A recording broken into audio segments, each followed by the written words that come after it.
Hey, what's up everybody, and welcome to another video. Hopefully you are enjoying your day, and if you are not, I'm sorry for you. But hopefully this makes it better, learning a little bit of things and then joining me for my animation. This will be a three-parter, hopefully. So I'm hoping to get done within the next hour of drawing in animating. It will be pretty simple. I'll be trying out different techniques. If I'm get stuck, I'll pause it for you guys so you guys won't feel like it's taking way too long. Because sometimes I struggle through some of the things, just like any animator or any person. They struggle through some things, and that's how we get better in life. So what I'm gonna be doing is I'm gonna be showing it to you guys first. Let's see, you guys can see I'm in the right corner or left corner. I'm not sure for you guys. For me, it's in the right corner. Oh, and also consider subscribing. I'm gonna be doing more videos like this where I go along with animating in Blender, in Grease Pencil. And if you guys have any recommendations of what animal you would like to see being animated, let me know. I'll study up on it, see how it moves, and see what I can do. And maybe I'll find those techniques to animate it. Maybe you could say, oh, I want to see a bird being written by a dog or something like that, and then I'll see what I can do there. Anyways, let's get right into it. This is where we left off, kind of in the last episode of this, or in the last one. You can zoom in. I don't know how I got the background to be like this. Oh, and I was experimenting with the shading. So look at the color right now. Now it's less blue. What I did was, let's say I go to object one right now. This is the tree one, right? You may be wondering what the circle is. It's basically the principal BSCF. If you click on this little thing right here, you can kind of like make it small and it looks like a circle. So what I did is, instead of taking the color of the regular tree texture and then putting it onto color up here in the emission, I will put it onto strength. So the color will be determined by whatever color I want. And then here on the factor, it could be like a 5. Let's see how 5 looks. No, 0.5. And that's about the right amount. See, it's kind of pixelated, which I don't like personally. But after you go a little bit too much, then you see it starts getting affected too much. So 0.5 is the right 5. And here I could change up the color to any color I want. So if I want the tree to be blue, all of a sudden now I have a blue tree. So if I press play, see, now it looks like a blue tree. Little trick.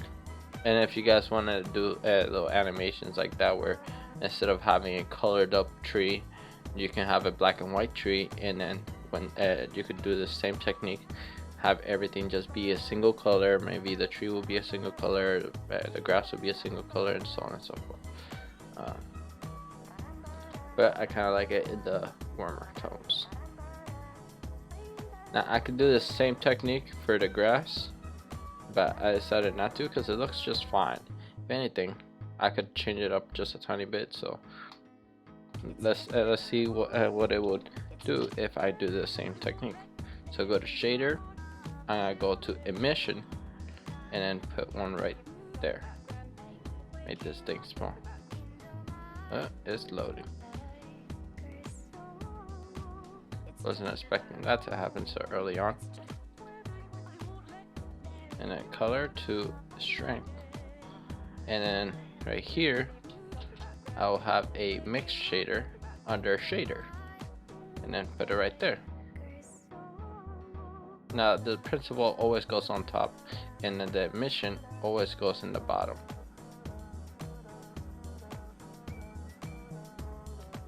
and for some odd reason it keeps having that little glitch where it's taking forever to load.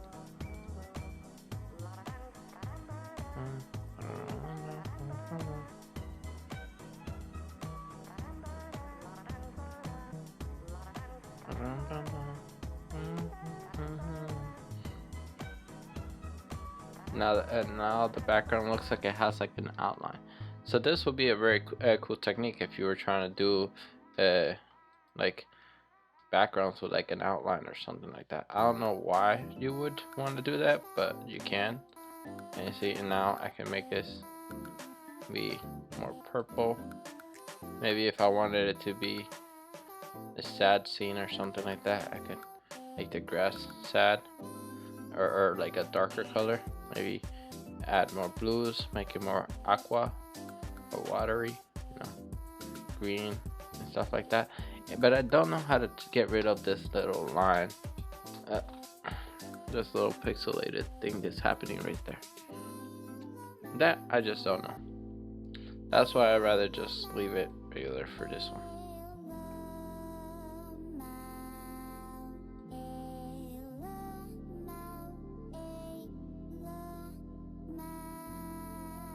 See? Not pixelated. The tree is pixelated, but there's nothing I can do about that. So I'll just keep it like that. Now you learned a new technique, and let's go back onto draw mode, and then let's get started with the squirrel. So I'm gonna click on the squirrel layer right here. Now you can have all your background stuff, like everything here, on a new collection. So now click on both of these things, and then press M for move, and then go to collection. Is there one that says just collection? Yes, there is. New collection, and I'll call this background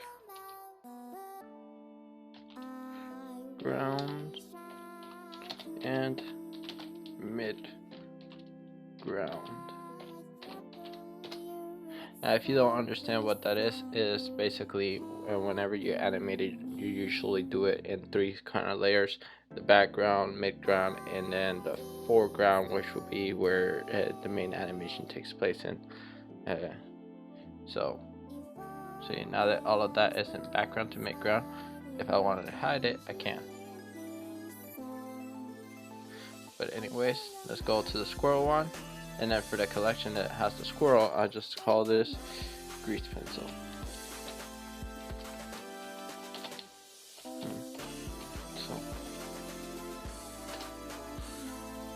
and then go to the squirrel, make sure to go into draw mode again, and you see all of a sudden everything turns like that. So far what we have is this. It's slowly getting out.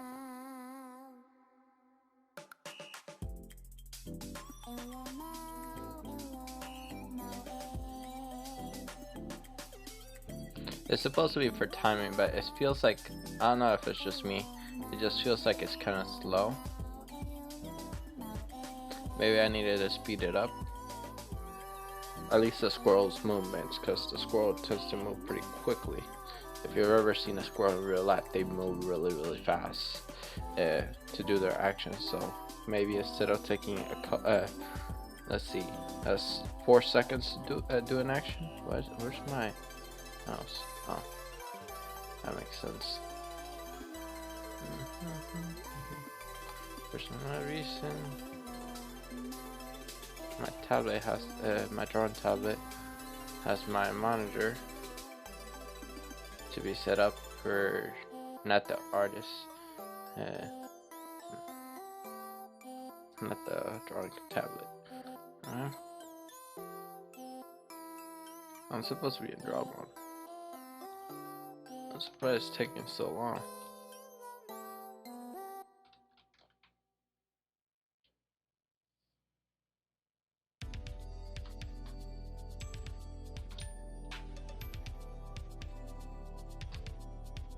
Ooh, that is not good. It is still slow. even though it has just that and the other one.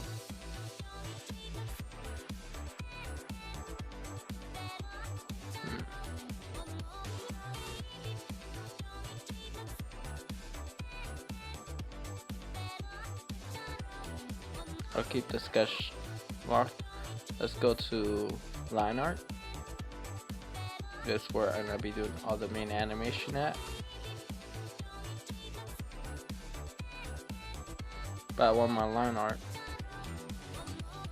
to be a different brush. I want it to be this one.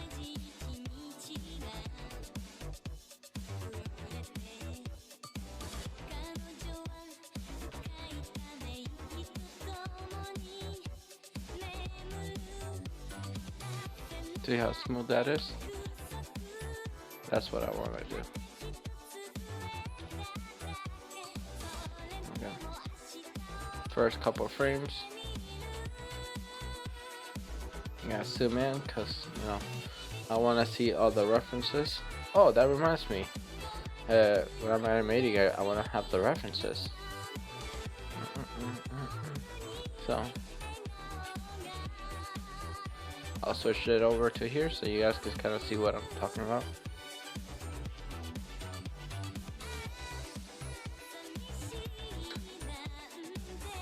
So right now I have pure ref and set up in my other screen. It'll be in the screen above mine, and then load recent, and then the squirrels.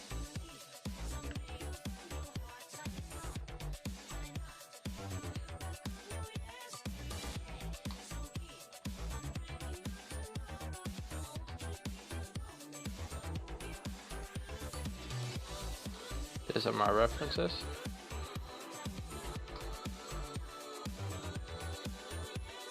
Now let's get started with the animation.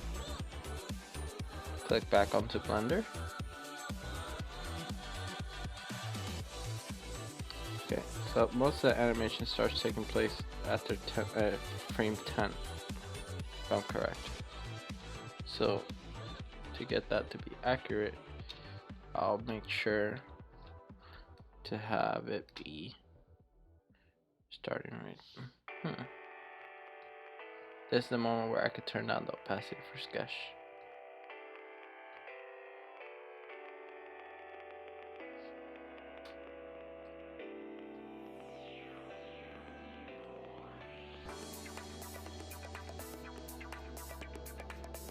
And now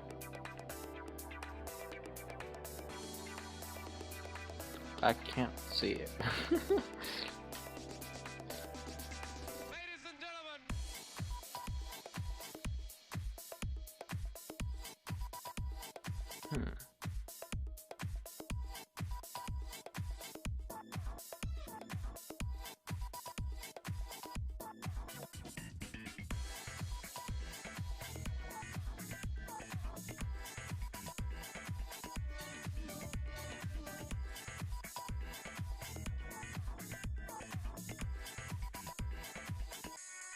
Make the path even more, the opacity.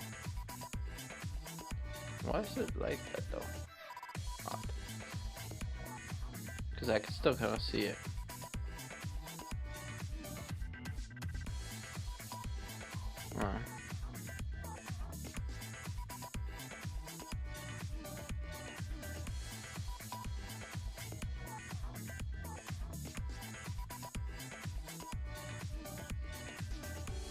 I'm gonna hide those and make sure those so far those are not that visible. I can't seem to get that to go actually be more opacity for some odd reason, but that's okay. I think I can figure out something. Let's make the color for this be, where's the color one? I want it to be vertex color. I want it to be like a red. So now you can see what I'm drawing a little bit more better. So this is the edge. And I also wanted to make the radius of this to be, let's make it 20. So it's not as thick as everything else. Oh yeah, that looks a lot better. Now this, I don't care too much about having it be accurate, because for that I can just take this tool right here and voila, go back to brush. Go next frame.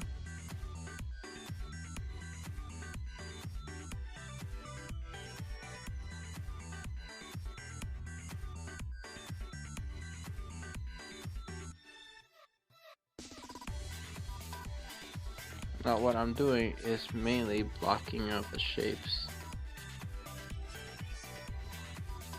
And then, you know, using the stamp tool, click it and clean it up. Nope.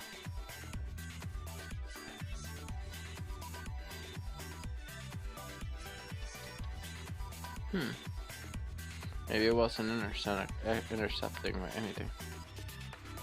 Interesting. Okay. Around here, it should show the eye though. Of the squirrel. Let's go to the next frame.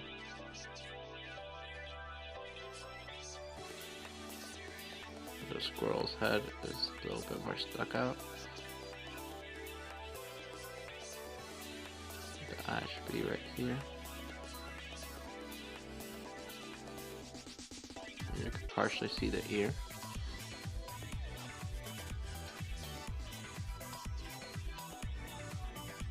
Both ears. Then it's a big leap upwards. So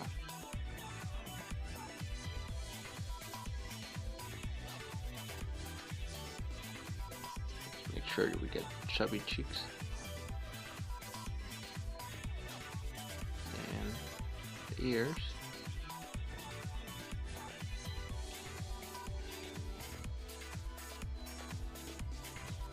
Those ears kind of went past a certain point.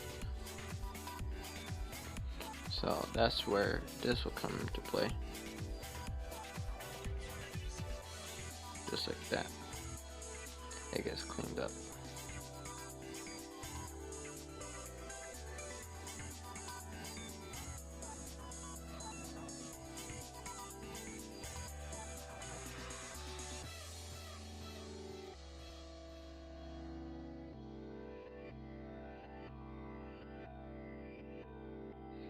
And next frame.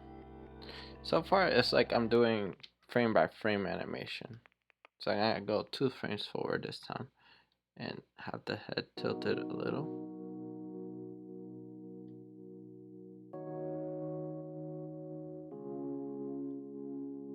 Have the ears be out like this.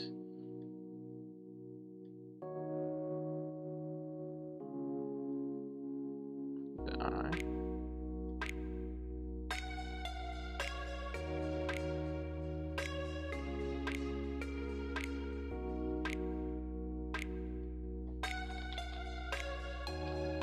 The lesser the lines that I do, the leaser of the lines that I do, the better.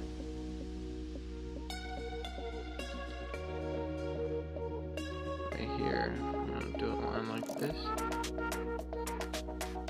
Just gonna go and touch that area. And this is where the little hand pieces will be at. Little paws.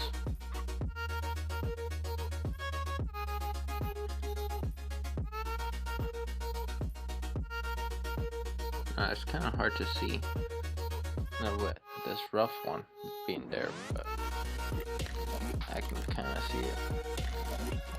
We go to this layer, and if I take away sketch, I can kind of see this one a little bit better. So let's move this like that, that, and this will be like that.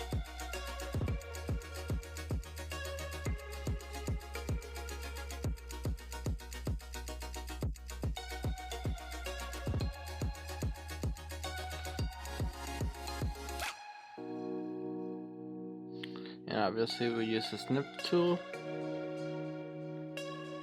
See what we can do.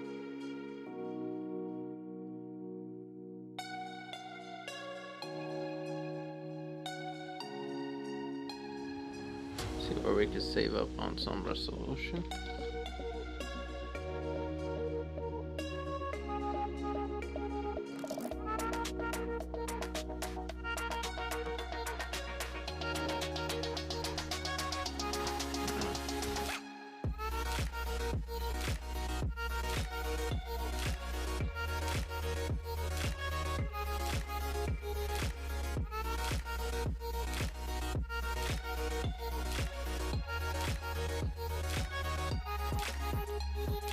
Seems like the line's slightly off there. Yeah, take this into.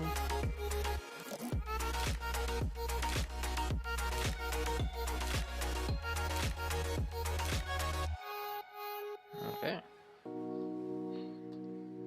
This is gonna be a very time.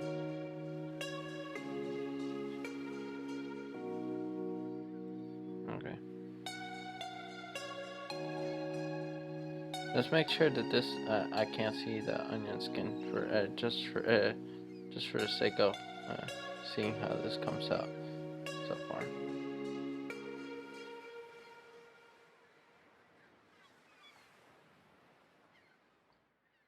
So far, right here, from here to from here to there, from here to 2 frames forward where it does that. I want to have it in between.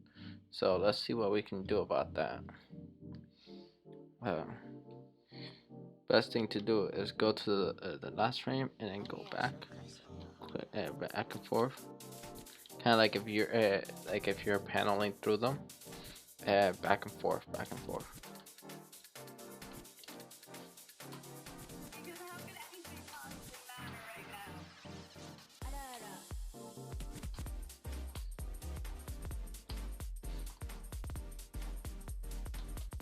So I'm just going back and forth through all of this ones. Kind of seems like a major jump, but not from here to.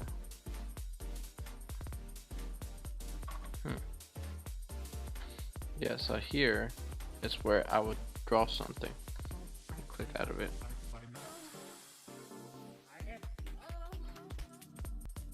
Because then afterwards it changes to that, from that.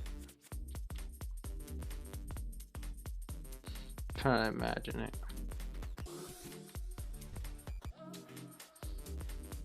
Let's have the onions can be visible for that. This a little bit, so oh nope, wrong tool. What's it hidden? Oh, I'm like trying to draw on the wrong layer. Makes sense.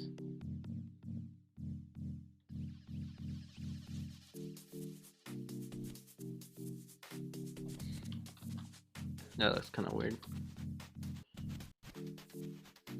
Let's see, the cheek would be right here, and the mouth would be here. It would be like that. The head would be over here. Here. Would be right there.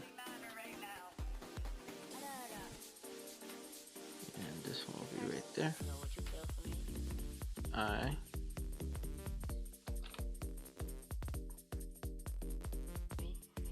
I feel like this needs to be sculpted, so I'm gonna press tab and then go to sculpt mode really quickly, and then just push that down a little.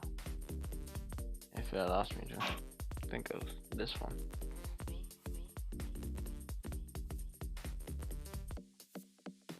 Nope, I just straightened it. Weirdly enough. So it's probably this one.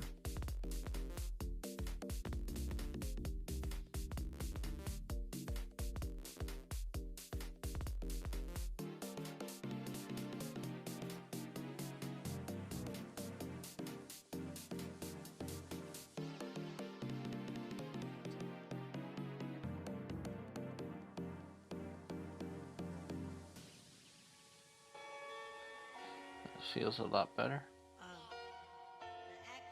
Right. I'll move this cheek like that. Not too sharp though. Most of those keyframes are so minor that you won't even be able to see them, but I like having them to be fairly accurate. So after all, whenever you look at some of like some major animations, some of their drawings look really nice. So let's go from here to this. Where's the frame before? I think in this one, right here, actually. I'm gonna erase some of this.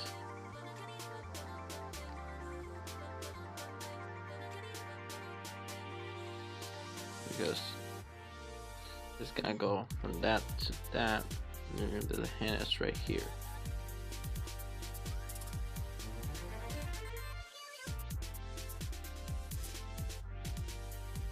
So I should have some indication of it coming that way to begin with.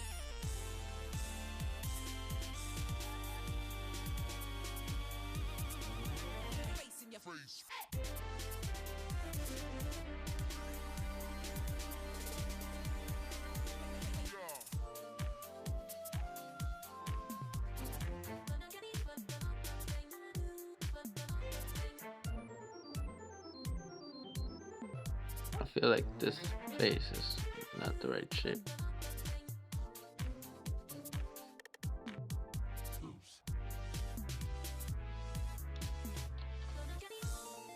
So I'm gonna erase some of this until I get the right shape that I want. It's gonna be puffy cheeks. Oh no.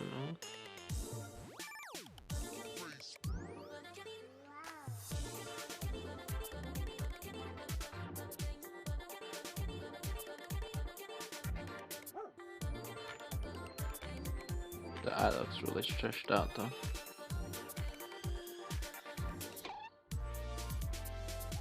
It's a really chubby cheek.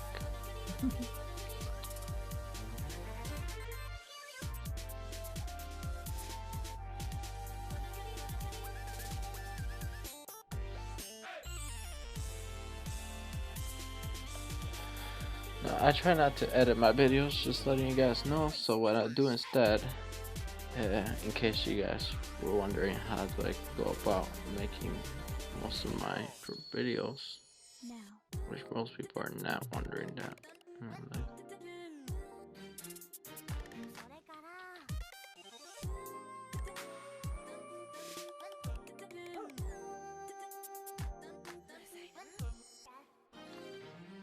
I think body should be over here.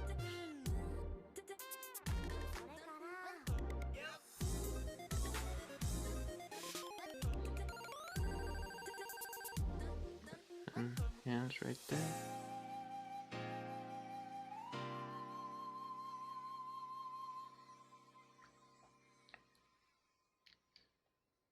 Let's erase some of the bottom part right there.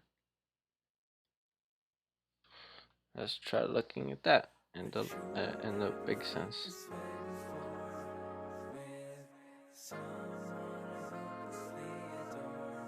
I don't like seeing the onion skinning when I'm pressing play. So let's see it without that.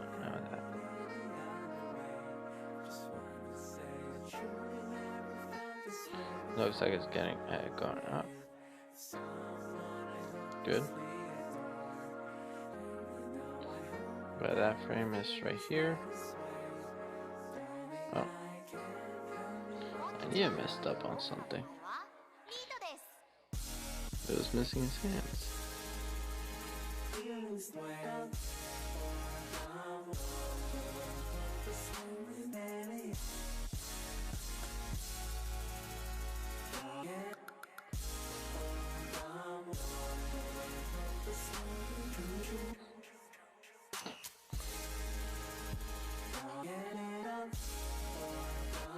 And make sure that this part is closed off.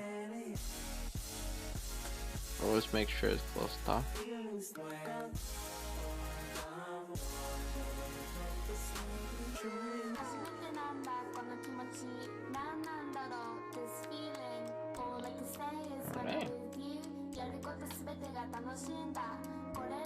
Now let's take a look at that.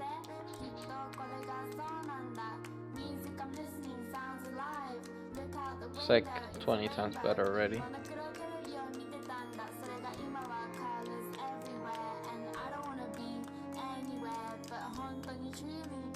Let's move this one there and that one there. Let's see what that's that timing look. Oh, that looks like way better. It's like super smooth.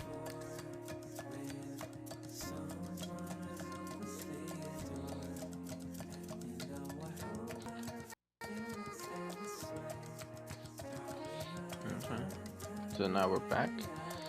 Sorry if anybody noticed a little difference where things, if anything, moved or anything like that.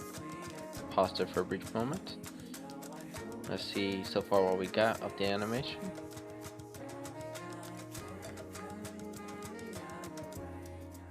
Alright, right there when it starts moving, I think that I should have the squirrel move with it too.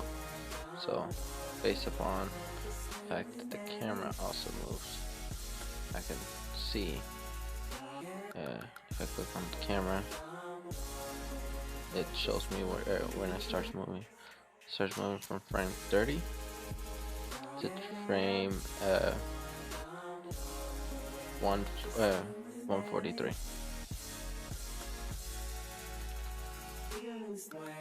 So around frame 30. Let's see if we have anything there. Excuse me. Go back to Squirrel.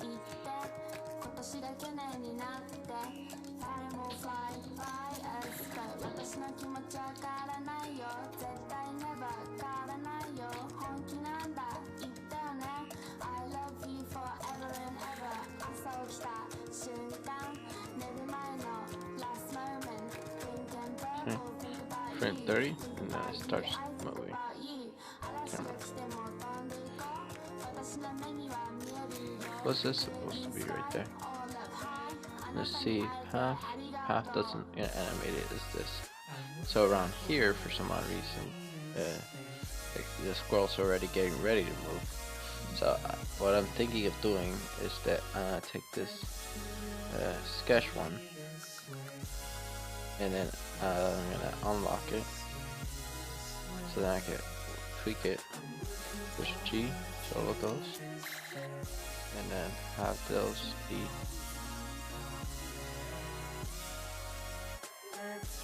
something like that. Maybe move this one a little bit closer.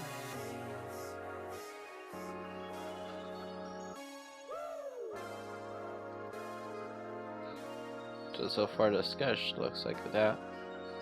If I had to find work. But there's this whole entire area right here where nothing's going on. And I don't like that. So what I'm gonna do is do minor movements in the squirrel. Or even better, set up a modifier on the line work of the squirrel so it's constantly jittering a little with the line work. Let's see. It'll be modifier. Yeah, I think it is offset maybe. Wait, would it just offset that one layer that I have? Or is it the object entirely? Let's have noise. And add that sketch. Line. Noise. There. Now if we take a look, all the lines should be continuously moving. Oh, that looks horrible. That's what you experiment with the noise for. Let's see. Maybe no noise. Let's have something like smooth, maybe. Let's see. Strength.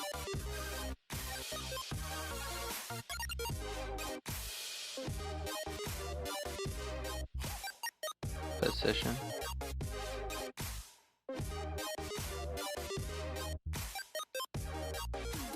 Let's try that again. Let's see if that works. Doesn't seem to be doing anything. I don't like that. Position maybe? Factor. And then bring this up or something.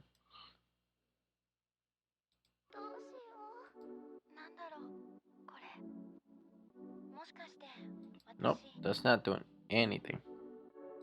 So it's not smooth. It's definitely something like this, the noise. But it can't be too strong, because then you can barely see the drawing all of a sudden. So something like 0.5. Let's try it again.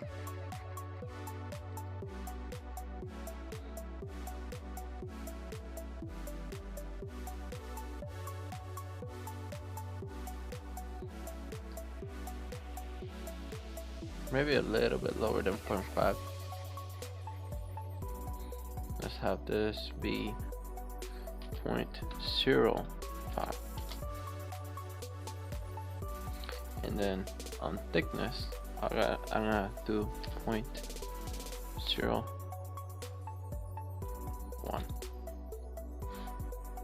No, 5 also. Let's take a look at how that looks. Click on a random frame, make sure the thickness is not far down.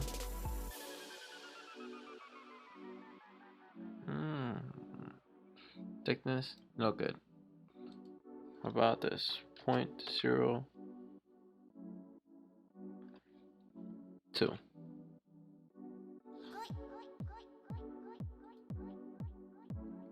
That doesn't look like it moved a lot. Good.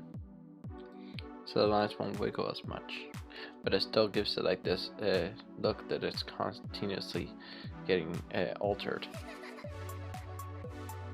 Minor little things. It saves you on some animation time, because like let's say that you wanted to make it look like you're continuously drawing frame by frame, but you don't want to have to manually draw every single frame.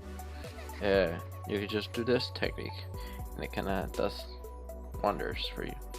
Okay, so let's see, and go back to this. Let's see, bring back sketch. Sketch is higher, so I'm gonna bring this one on 17 to be slightly higher. So what I'm gonna do is just draw it up a little bit higher, or you know what, let's do 17, not 16, and then take everything, tab, sculpt mode, no, tab, and then edit mode, right? Press Alt, G, Z. Let's move this one up and then to the side. And then G, move it up forward. Scale it up a little bit. Press Alt A, and then go back to draw mode. And if we see the onion skin for that, we can kinda tweak it so that it has the right lines that we want. Okay. Interesting. It looks like it's like adjusting everything at the same time.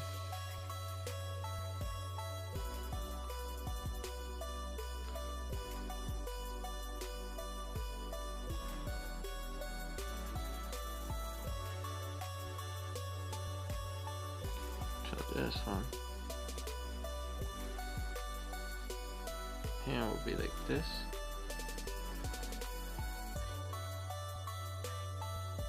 Looks kind of big, the hand. I don't know if it's just me.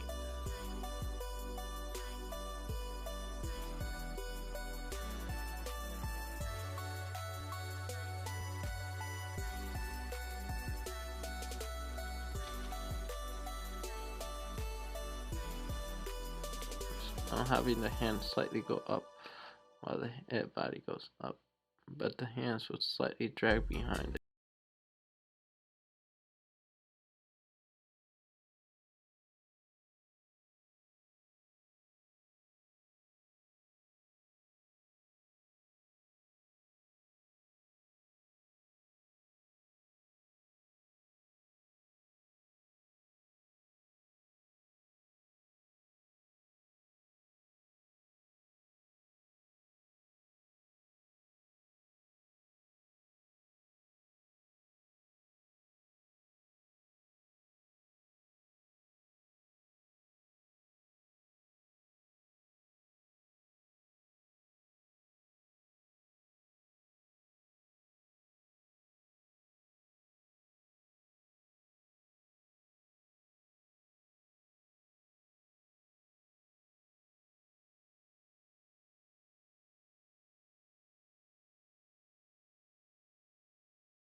Go to the beginning, press play.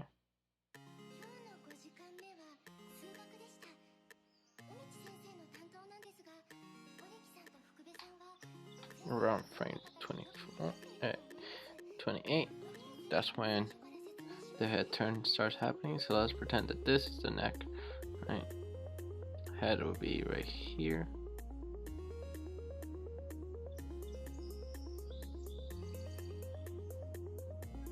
Well, if we take a look at the way that the heads of the squirrels look like, it'll be something like this.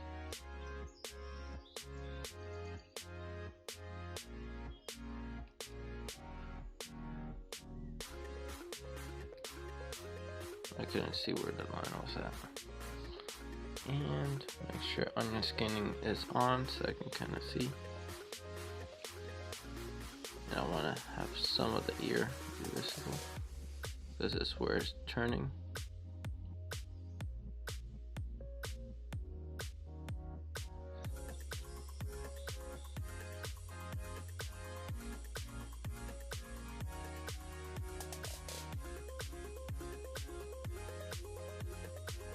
And we keep the entire silhouette of all this part right here. Very similar. If anything, we just move it very slightly.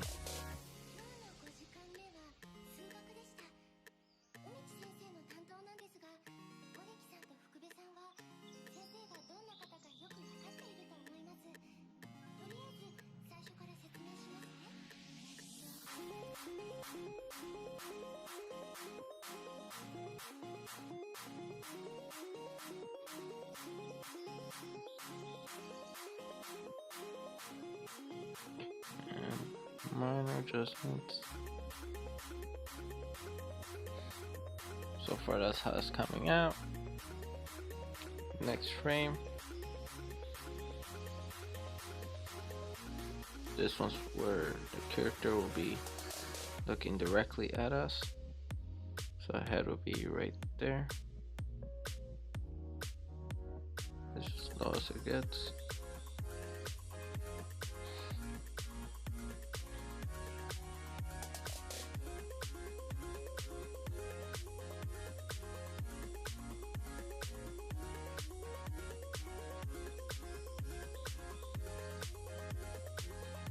And the eyes.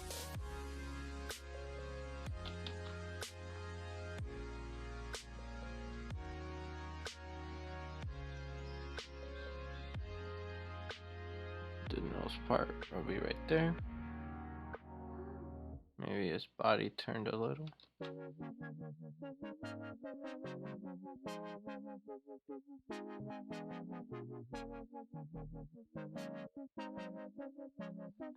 And so the arm.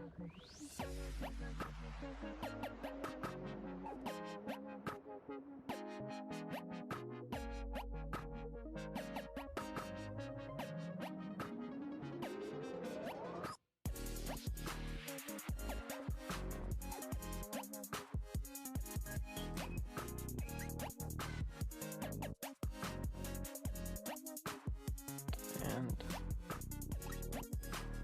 close it up.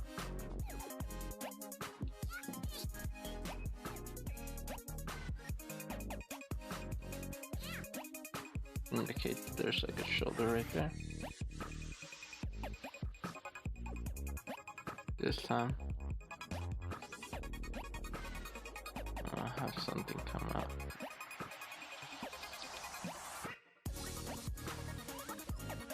Maybe the tail starts sticking out a little.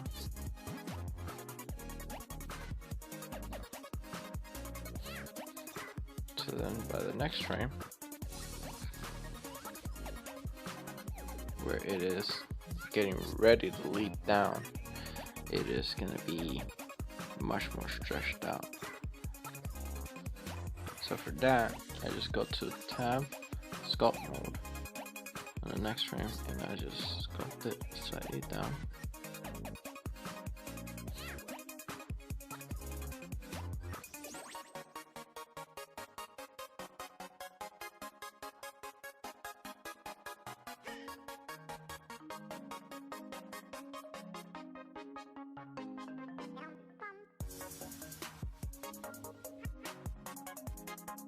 And do a very similar thing with the eyes and everything, where I sculpt it.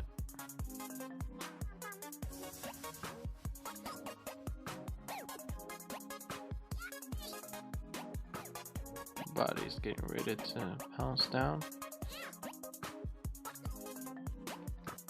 Maybe this part gets erased.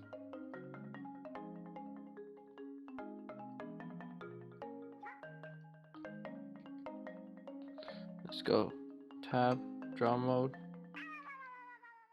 erase some of this.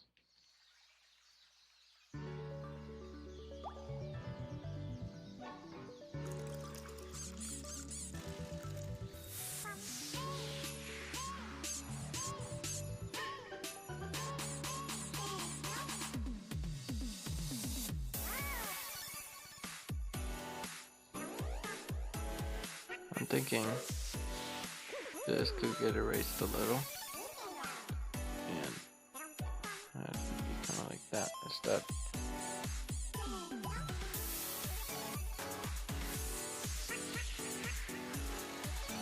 Okay, let's take a look at that.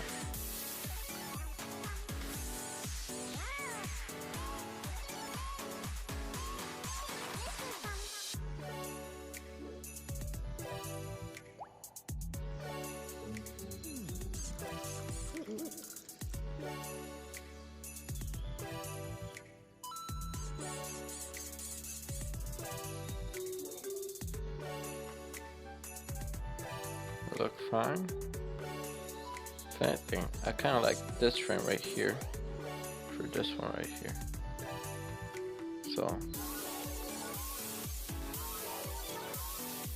let's see, how does that look?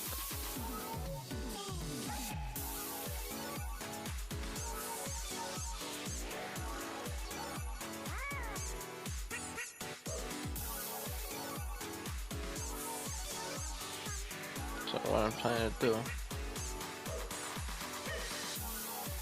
bring this back to where it was. This one I'll put right there, and then this one I'll put right there. So it looks like it's turning its head much faster.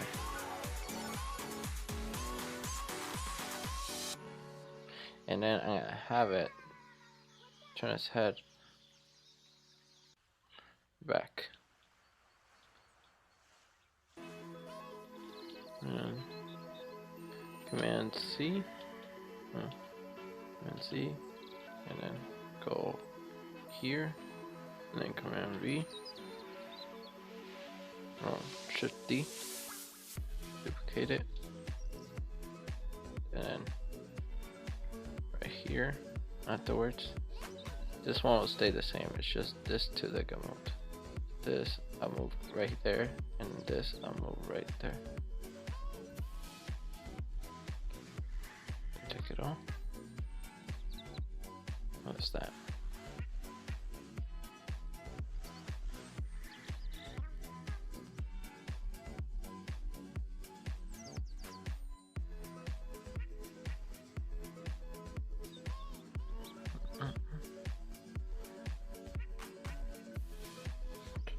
No, it turns partially.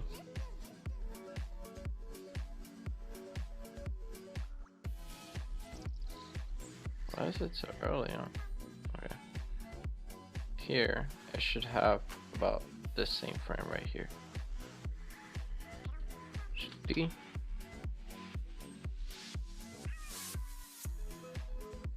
So I wanted it to look back and forth. Kind of like if it saw you off in the distance.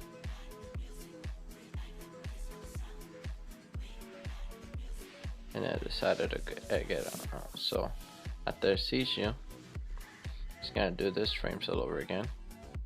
Shift D, just like that, and then it will be kind of like, it will take a little bit of time. Let's take a look at it now.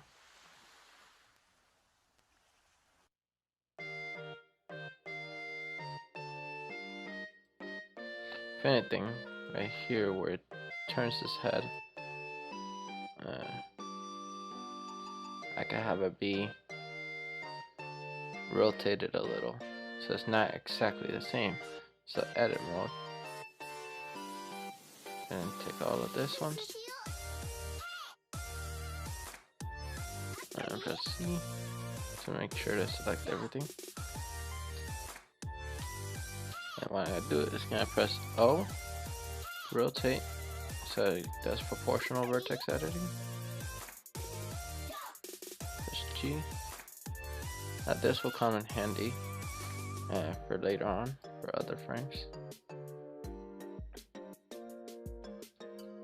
C. Make sure to get that to be accurate.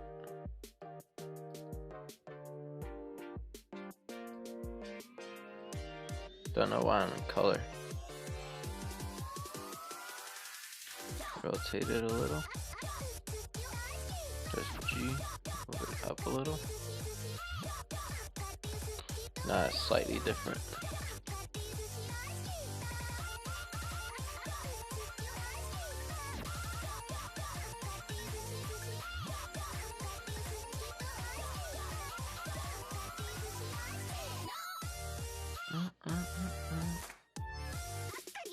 No, there's gonna be a lot of mess ups here and there, but that's fine. Alright, so now what I'm planning to do is for what happens in here. I'm assuming that this is where it's supposed to be over here. So after it looks at you again, I think it's gonna be there for a brief moment, and then it's gonna start going down. Because it's probably not gonna have the exact same timing as the previous time that I did this, that we worked with this, but it's gonna have a slightly different time. And if I don't get this done by a certain period of time, I'll have to pause it and then come back to it after I'm done picking up my girlfriend.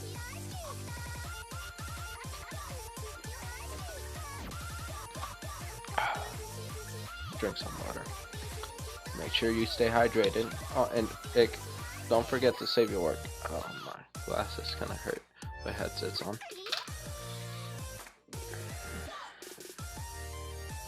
Alright, so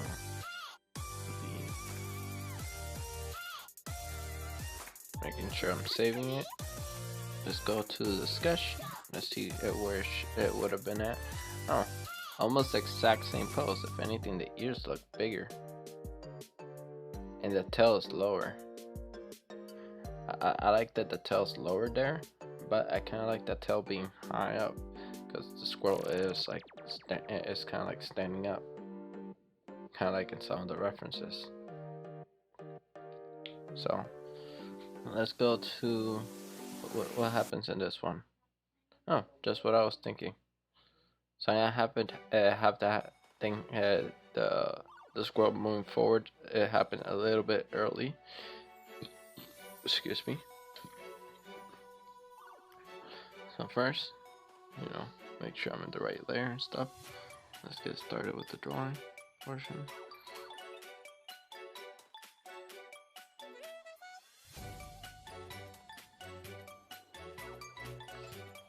Make sure I can see my onion skinning.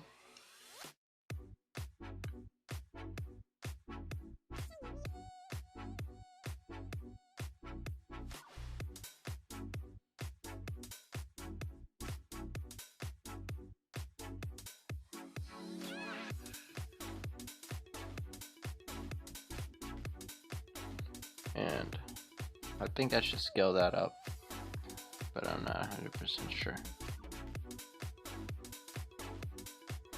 The body seems to be like this.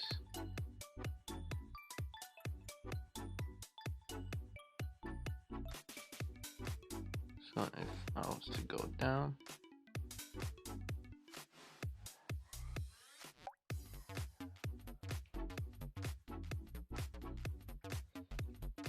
right there, this will be a perfect moment to do this scissor tool thing. See? Clean it up a little bit more.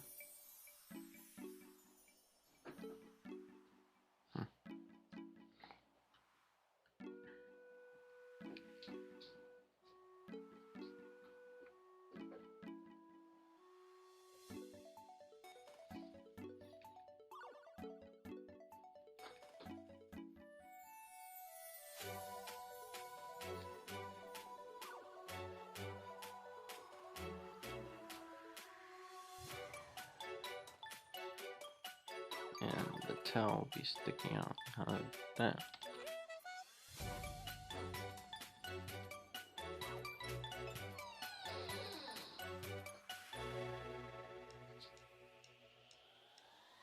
The body be kind of like this, and then both of the hands going outwards.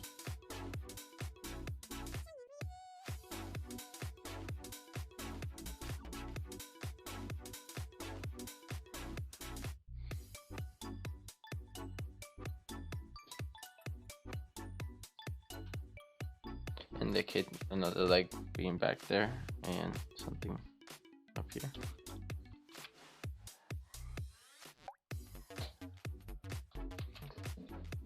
Yeah, that's fine.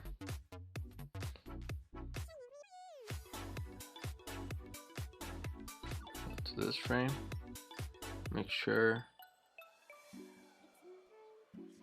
and if I need to scale anything, I'll make sure to do it. For this, once the squirrel is going downwards, so everything's gonna be stretched out really quickly, really fast, really big. Just moving really quickly.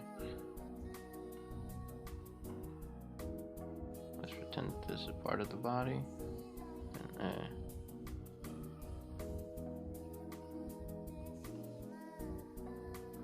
the hands.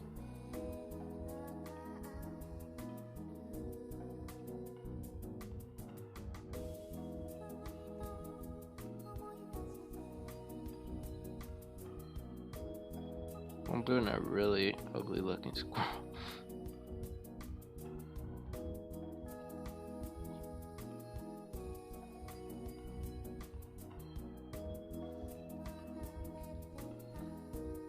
Sure to grab the snip tool. I'll take that out actually.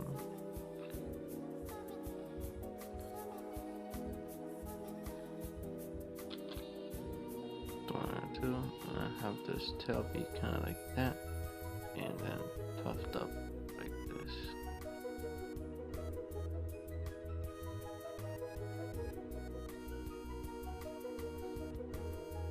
So maybe cut some of this out.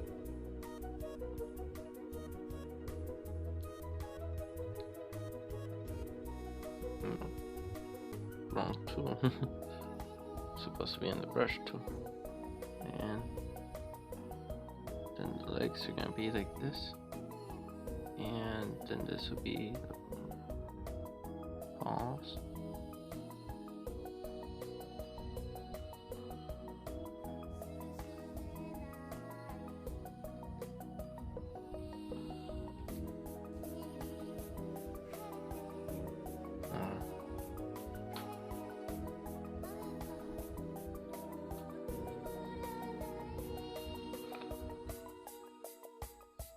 Let's take a look at it now. It's a lot of just looking back and forth, making sure everything looks nice and smooth. See right there, it almost looks like it changes the shape of the squirrel from being very big to very skinny all of a sudden. Here. So this is where, let's cut that part out. That looks like a glitch. I don't remember drawing that.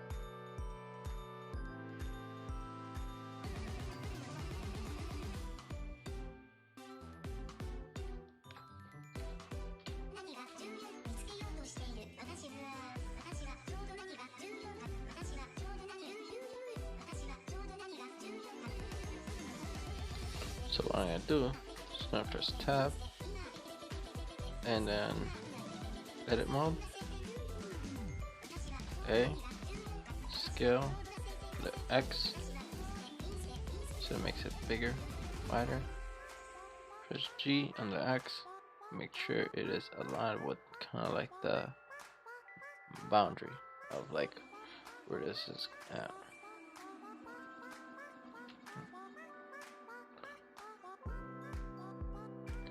And then same thing here, scale it up.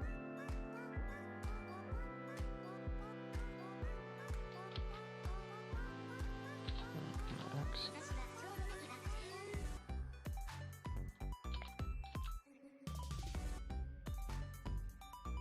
If anything, this part needs to get changed. So sculpt mode. Because squirrels have thick cheeks.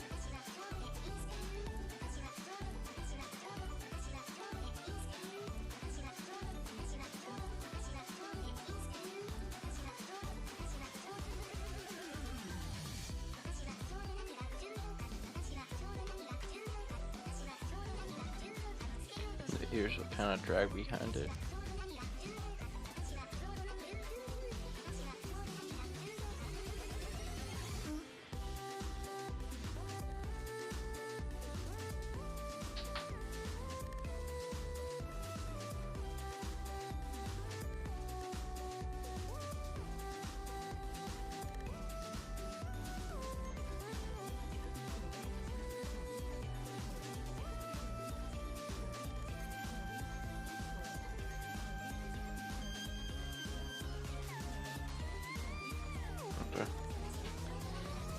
Tab,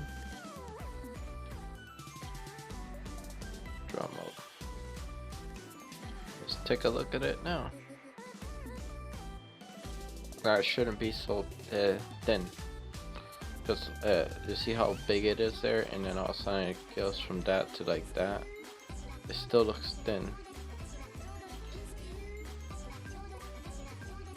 but I should keep that in mind, because one of the things that is going to come very important will be this range right here. This will determine how big it's going to look. Like if I press this, Shift D, and take it all the way. I want to take it almost all the way to the end.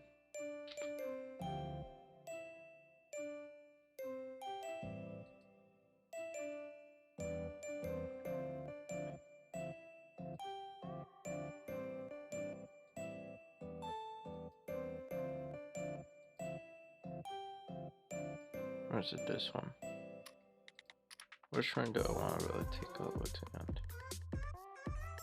This one.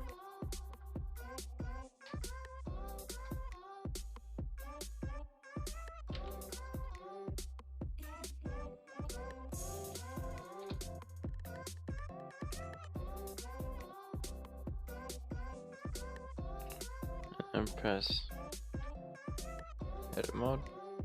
Okay. G. And bring it all the way up here. Now you may be wondering, why are you bringing it all the way up there?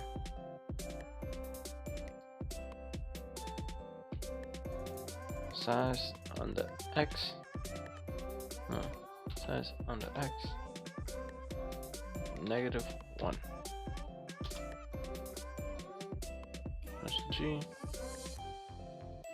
Bring it up here.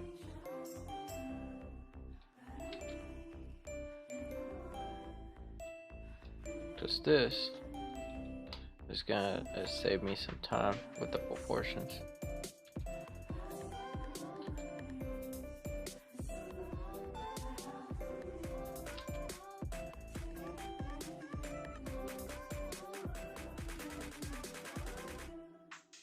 So far it looks like that.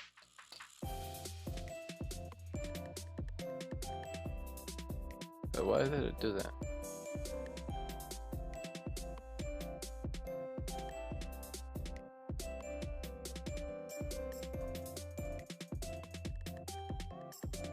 That was weird.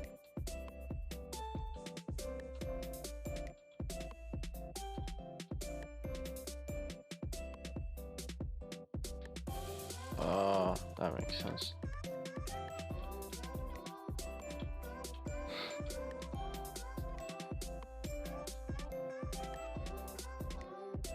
Should be. Put it right there. And then go here to this layer. This frame. A. G. I messed up on it. Okay, let's see. Size -1 on the X. Enter. G.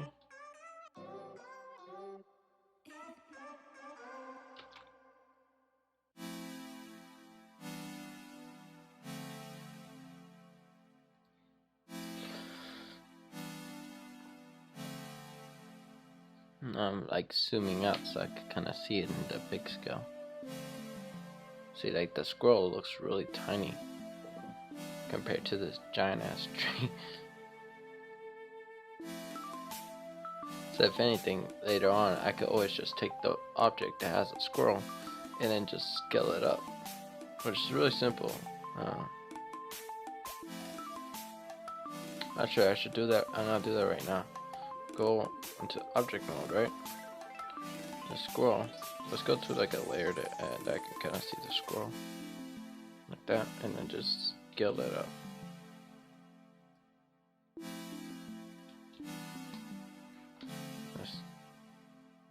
Let's put the 3D cursor right there, and then make sure that it scales around the 3D cursor.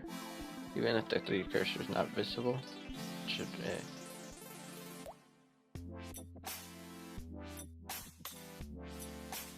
And press G.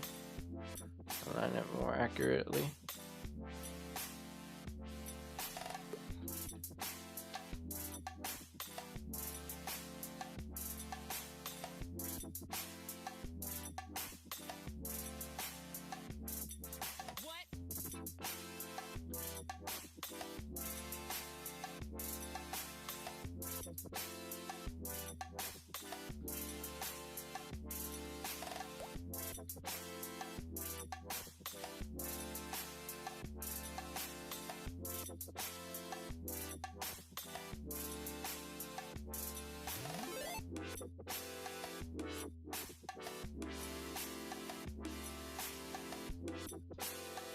No, it looks like it's slightly to the side. So I'm probably gonna have to click on something here and then edit that so it looks like it's, instead of jumping down like that, it could be jumping down but like an angle.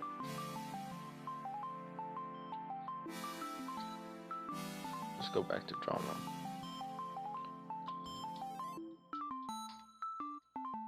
You see? So maybe if we take this and then sculpt mode and take that and then just warp it a little bit to the side.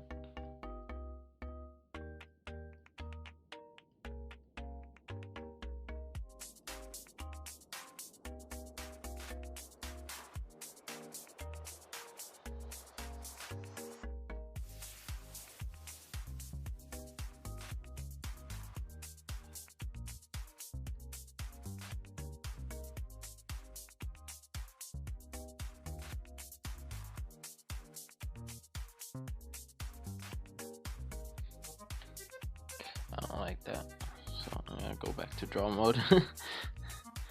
Alright, let's erase some of this.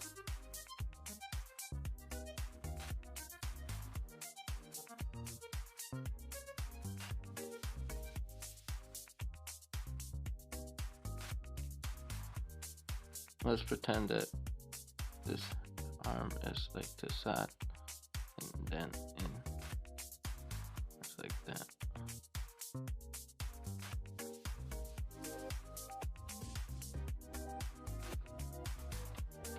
So it doesn't look like it's going to reach out.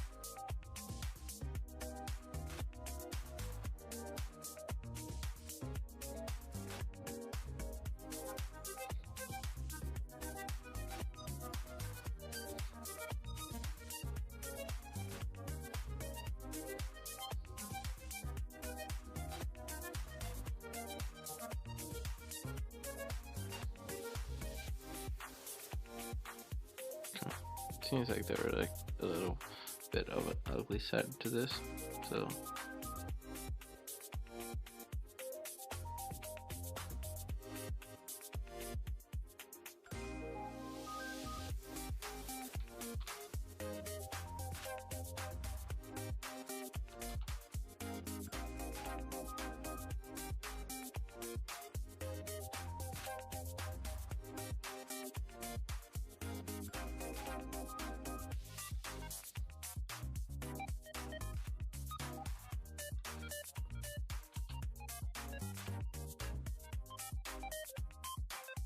the head should be somewhere here instead.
Okay.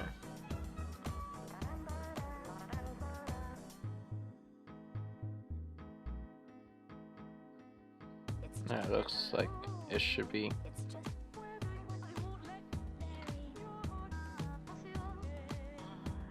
Let's see. Play that very smoothly. Yeah, that looks like way better. If anything, that could just get moved side to side.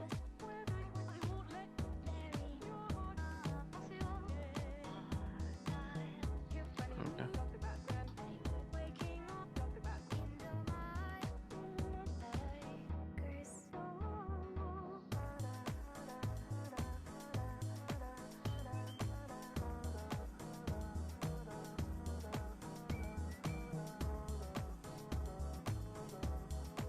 And see frame 50.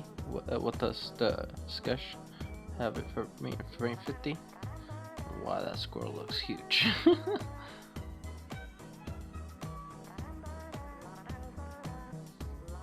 So the squirrel will be somewhere here.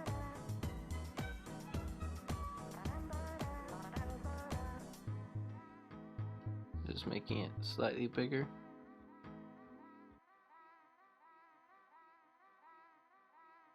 And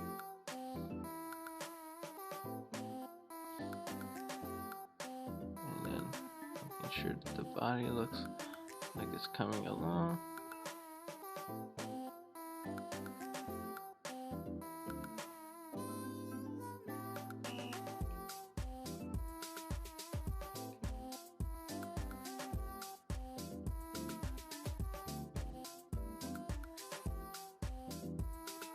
Not this time, this hand reaches out.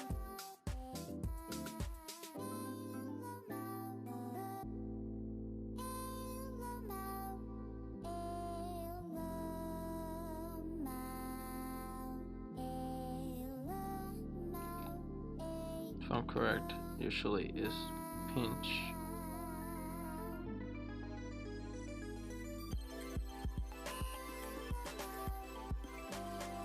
Method. Just try to tell here.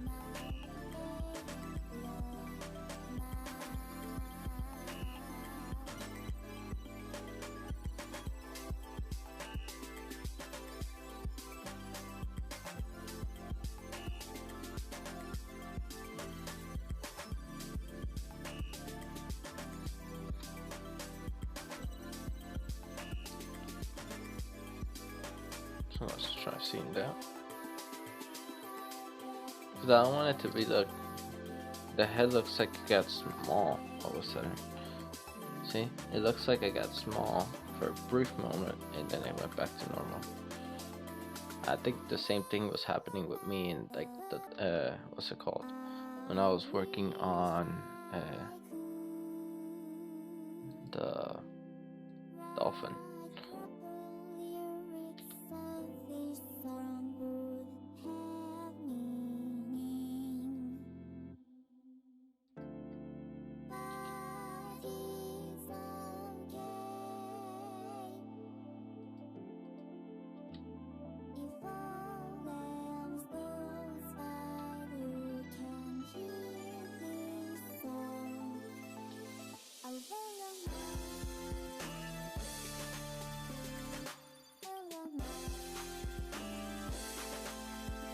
I'm just tweaking out some of them so that make it look more accurate. Because the squirrel has to be big normally. Not huge, but big.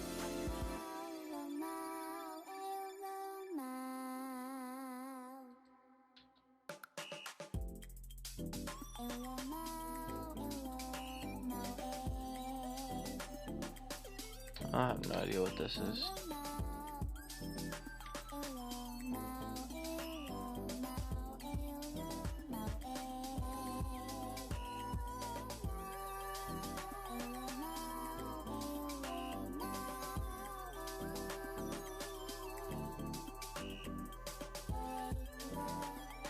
That's weird.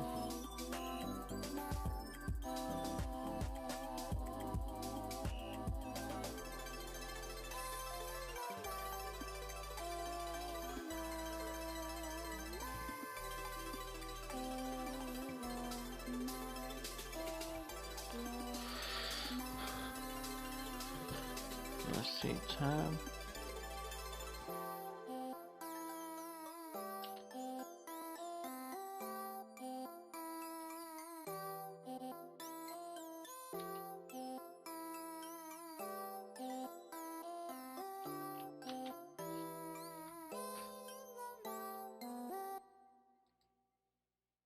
Okay, now that looks a little bit more accurate.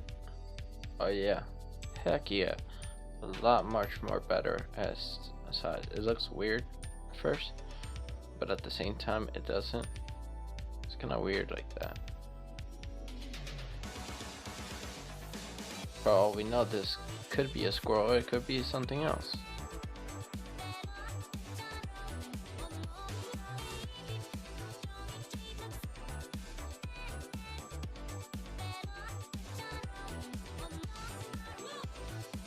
Let's bring back the path so we can kind of see how it looks. And it looks like it's following the path. Let's see.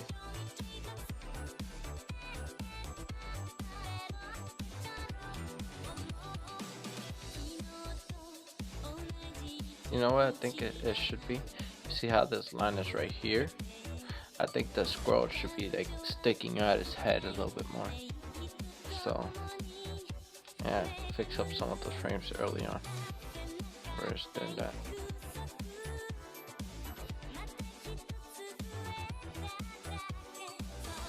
Alright, so here I'm gonna go to, oh yeah, G, and then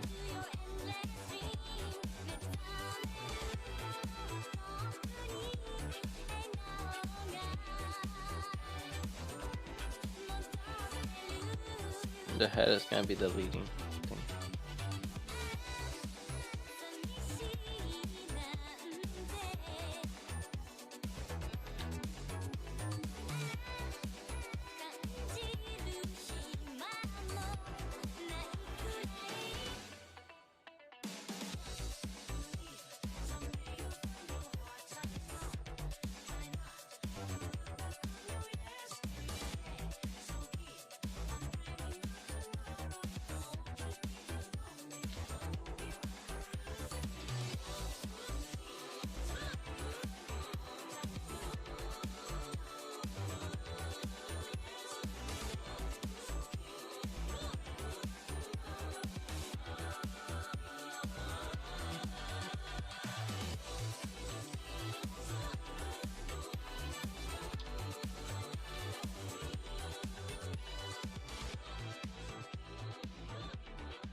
Okay.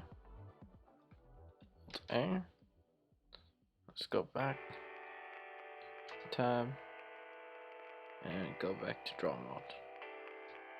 Let's hide this again. Now it's good to have all the rough things in the oh, look at this. Oh, it looks like it's okay.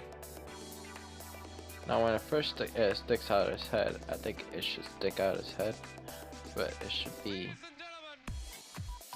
more lean forward. So gonna be doing the same technique, edit mode, select everything here, right? G. You know what I could do is make a keyframe right there, and then press G.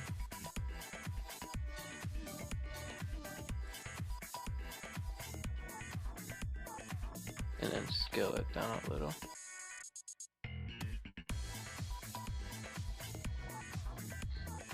Instead of being from the cursor, it'll be individual origin.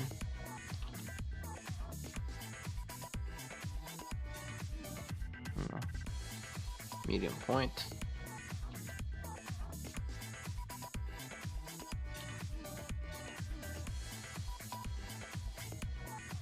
Now just minor tweaks here and there.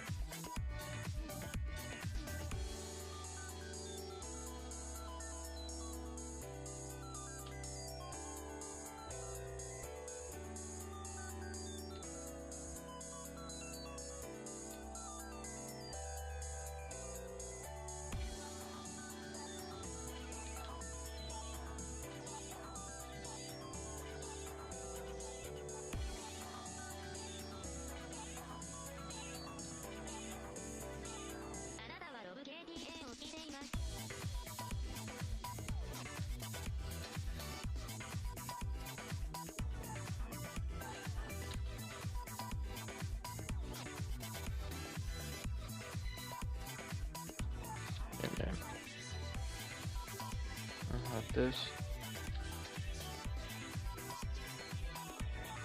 Like this.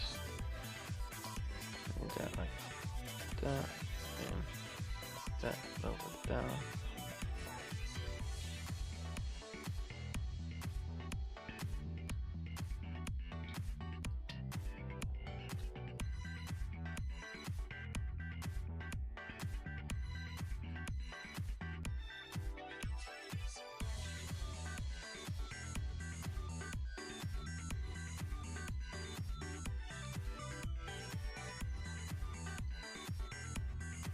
And then I know that there's a way to go from one frame to the other. I want to figure that out. I think it was somewhere here. What's this? Multi-frame. No, that's not it. Curve editor.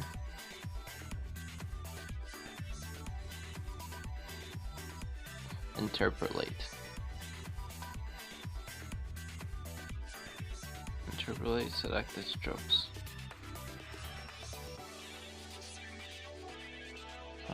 Select those strokes.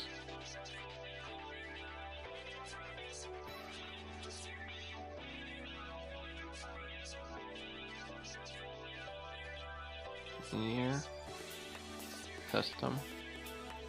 Just have it be a little bit curved, and you know what? Let's have it be curved but sharp at the end. I like it. It takes like it starts off slow and goes up and then gets sharper as it goes. Sequence options. I'm gonna pause it for you guys so I can figure this one out. Alright, so I think I have an idea how it would be done. I can go onto draw mode and right here interpolate sequence.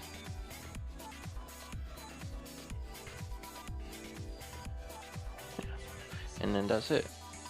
And now if I press play, that it should warp onto the other. So if I want to do the same thing from here to the other one, I could just go here and then press interpolate and then interpolate. What the heck? I guess that doesn't work that way. Because these two are different ones. They're not warped onto one another, are they? Yeah, they're not warped onto one another. So what I can do is I could go one frame before it, where while it's still being there, and I could do all the warping. Because most of the interpolation gets done only if you have the same strokes. So if I go here and then I go to edit mode, and I want to make sure that I can see what I'm trying to get to accomplish. I'm gonna have to go to this one's. There's G. Make sure I can influence a decent amount. Bring it up a little, somewhere like that. Maybe this one's bring it in a little bit closer. Scale it down. Press G. Oh, I press S. G.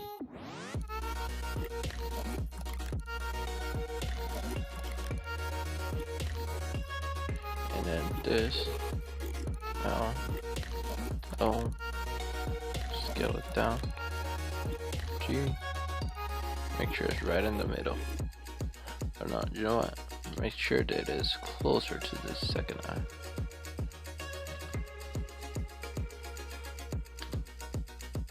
Press O again. Make sure it doesn't influence a lot. I keep pressing F instead of pressing the right one, which is G.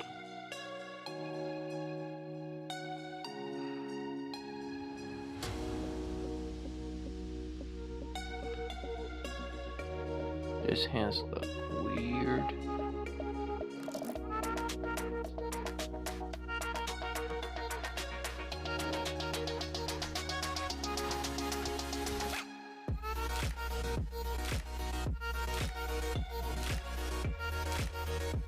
I'll make sure that it's pretty far back and closer to the result that we're gonna be getting afterwards.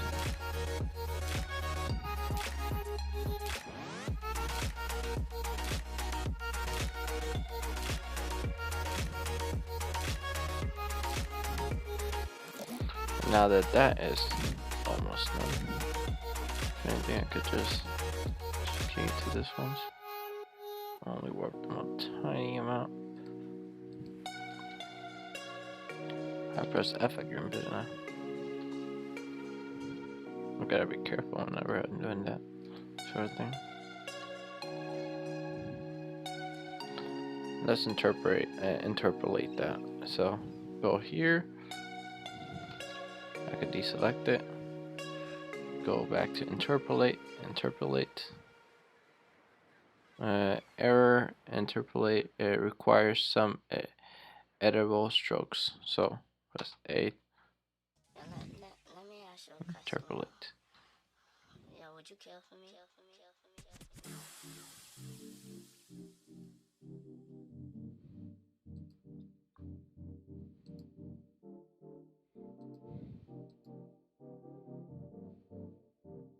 Let me ask you a question. And that didn't really work.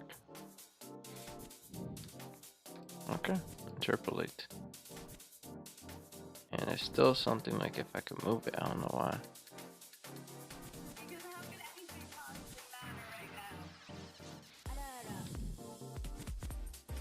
Sequence? Yeah, I'll just have it be a sequence. Let's see. It's a type of interpolation. Sequence. But the thing is, it looks like it's moving really slow around there. So here, what I'm gonna do is I'm gonna go to the every in between section, like that one and that one, and then press X, delete frames, and then this one, and then press X and delete keyframes. So animate in pretty much twos.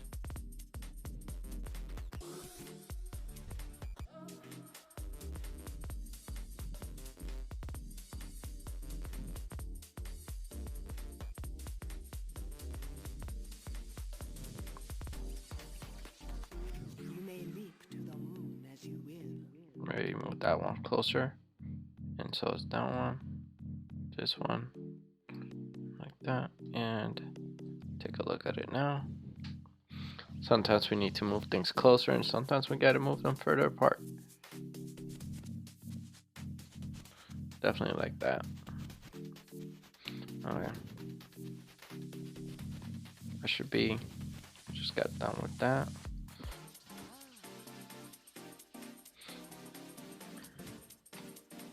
That's about about 50% of the animation. Let's see, yeah, 50% of the animation. Congratulations, you made a halfway point. You made it to the halfway point. Now the rest of it will be very simple. It'll be like just hand movements and stuff like that. Oh, and by the way, this little image that you see in the corner is from me watching a tutorial. Now you bring back the squirrels. Sorry for that.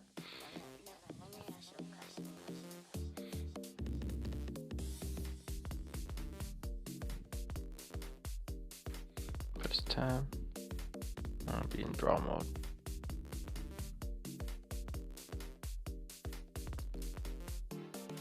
I just like to see it all play out and see how it looks as a result of all this being put together. Yeah, it looks like it's really nice and smooth, by the time it gets to here, it will be a completely different frame. So what I'm thinking is that I will just be using the interpolate, so it saves me a boatload of time.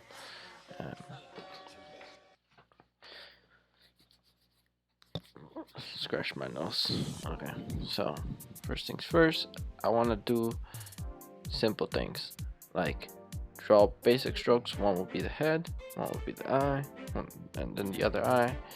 Interpolate that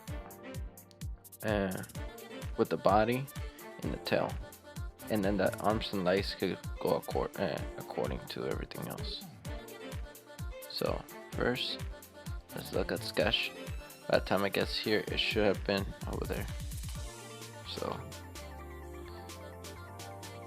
simple. It'll be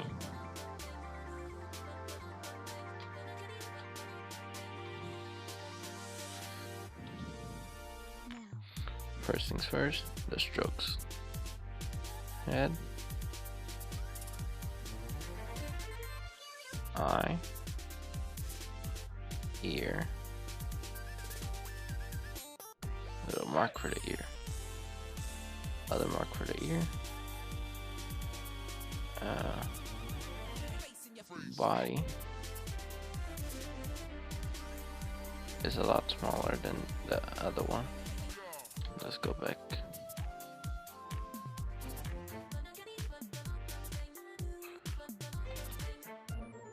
Alright, I'm gonna get this body correct.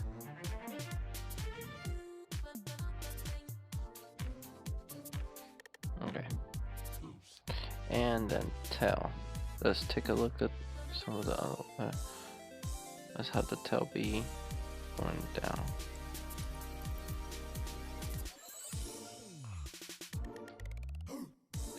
You know what? No, it'll be like slightly up.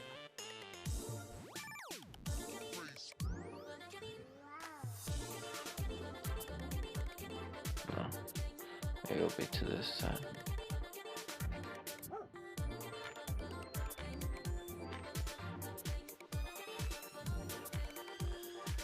Alright. Now, just because of that, I'm able to determine. Alright, let me remember the pattern that I did that in. Now if I could replicate something like that right here, is first head. So the head will be somewhere in here.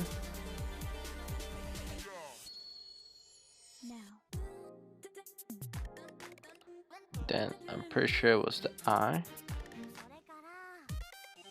Then this ear.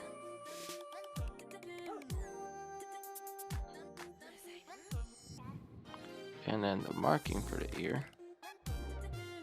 Then the other ear. Then the body, which will be something like this.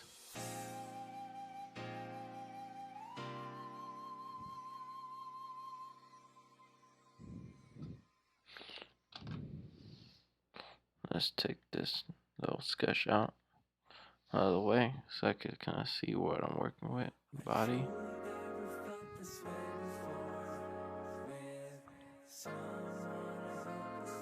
And then the tail should be a little bit to this side instead.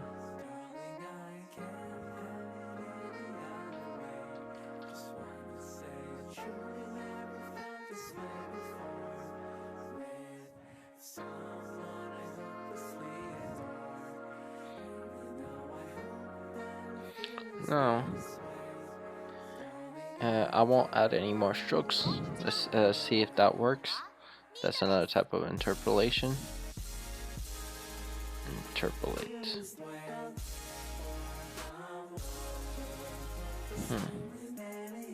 So, sequence? No.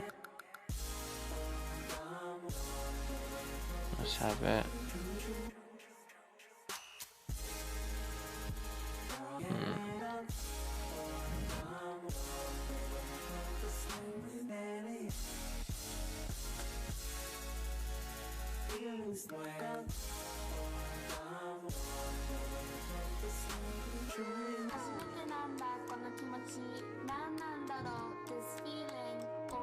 Do not interpolate as current frames already has existing grease pencil frame. Oh, so right here, I'll go in between. Okay, let's try that. And that looks horrible.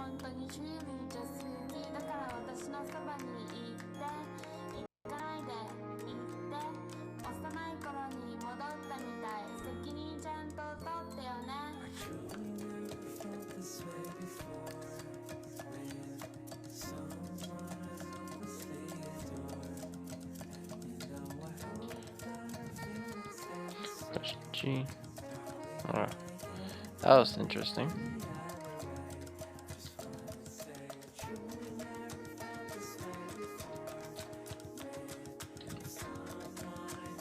Technically it's the same amount of strokes.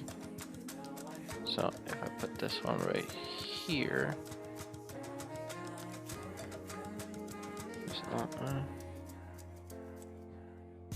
G, make sure that the tail is not the same.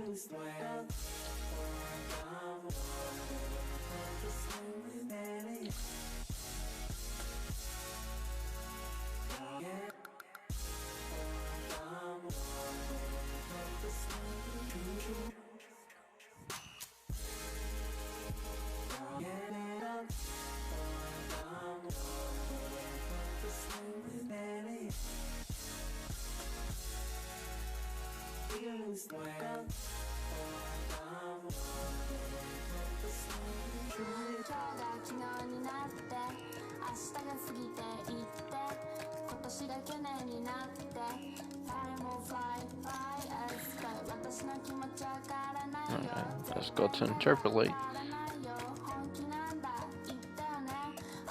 sequence.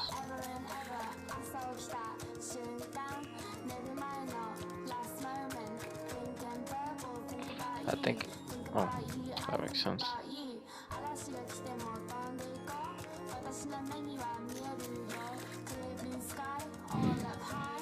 Let's see if we can get any decent results from any of this. Nope. Frame. How does that one look? Delete frame. That one. Delete frame. Delete frame. So far it just looks really, really bad. Yeah, that one's not that bad. Oh, there's that one. Oh, at least two good ones.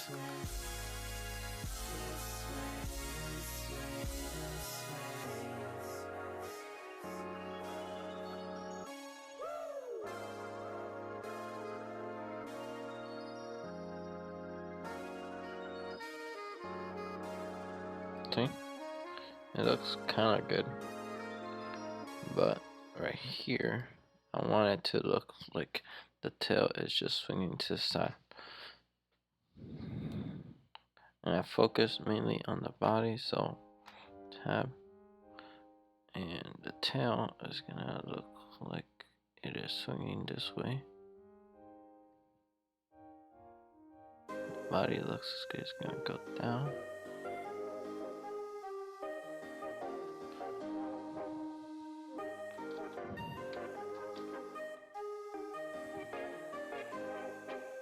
Actually, let's go right in between these two frames so that I know where I want the head to be.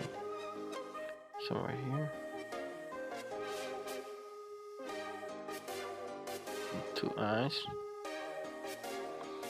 This time I won't interpolate.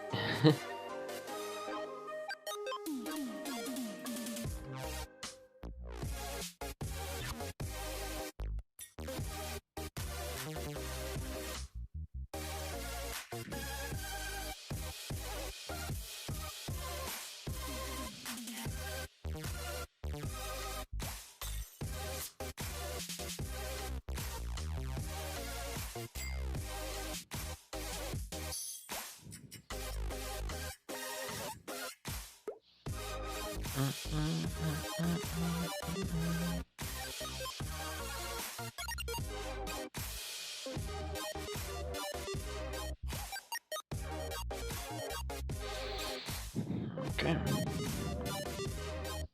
Don't know if it's just me, but this one looks kind of huge.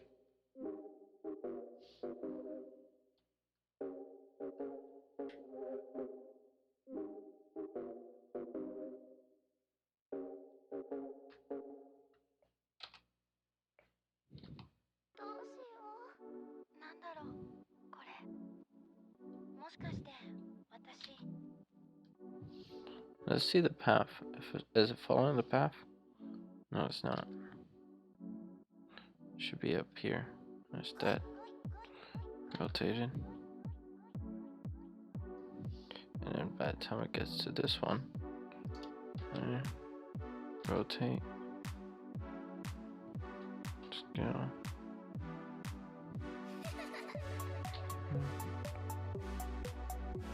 Let's put that right there.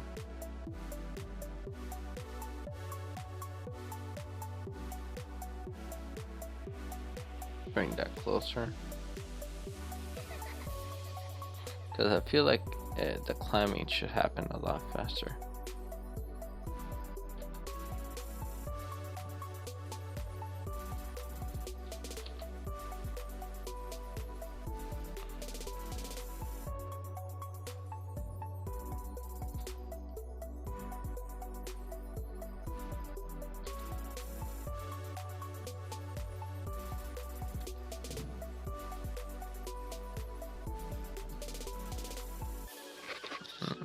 Sorry, I don't know what's kind of issue.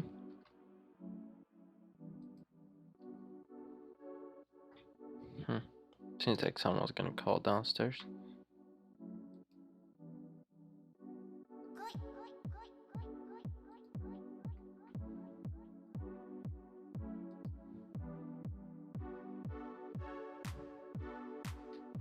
I wonder whether this have like 2 frames. Which one of them? Is this one the one that no.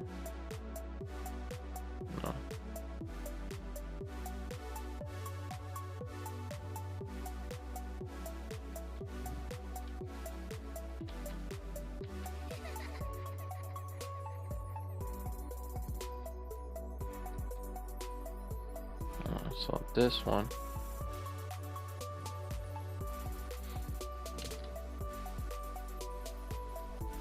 should be somewhere here.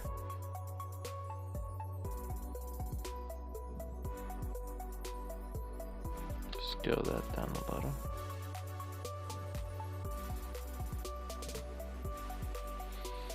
And I'm gonna select all of this.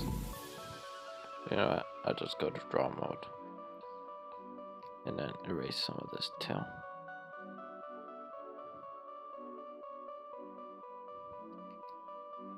Make it look like it's about to grow.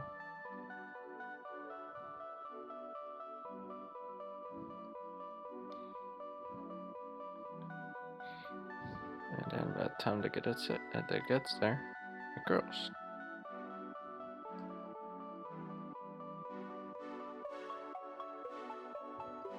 Okay.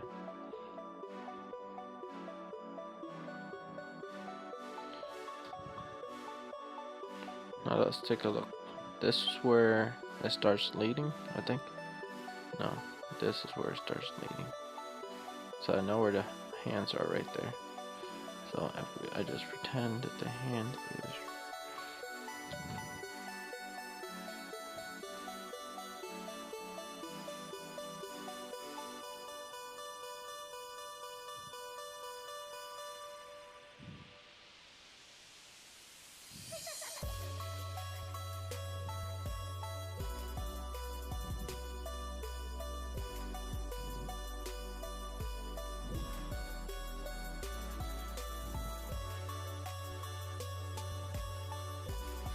leg looks too big.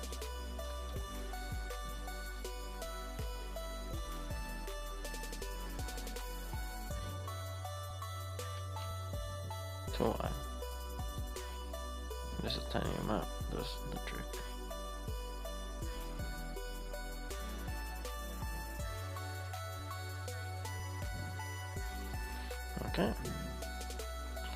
take a look at that.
Just like goes up forward.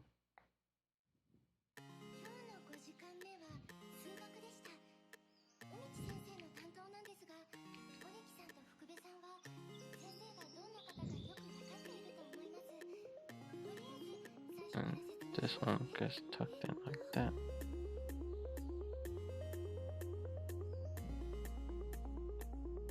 This one, it gets tucked in back.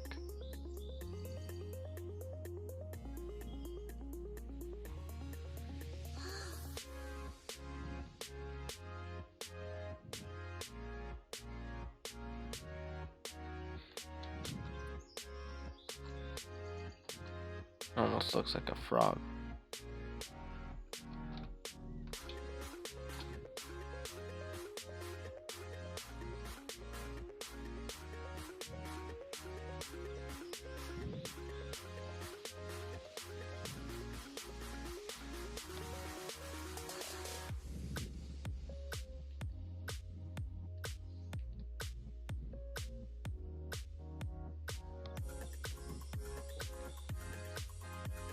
I don't like the way I did this hand right here.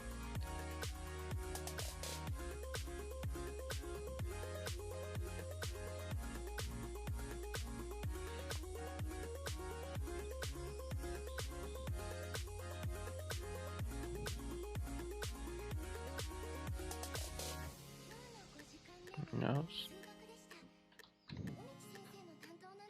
No, don't have noses. Yes. Let's take a look at that again.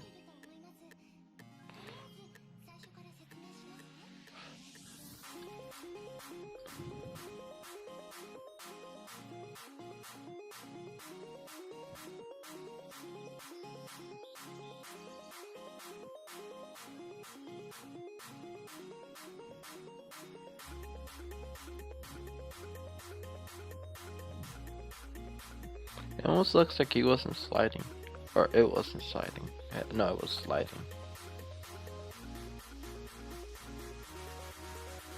I keep doing that with the body, where I just keep twisting the body a little by little, and then I just focus on the feet.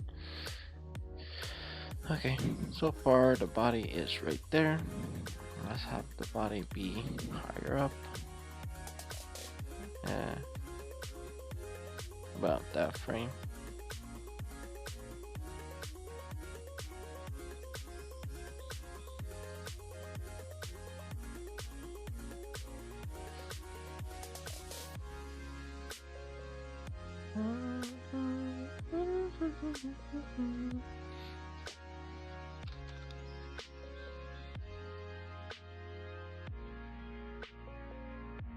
Check if the tail is equally as long as the body.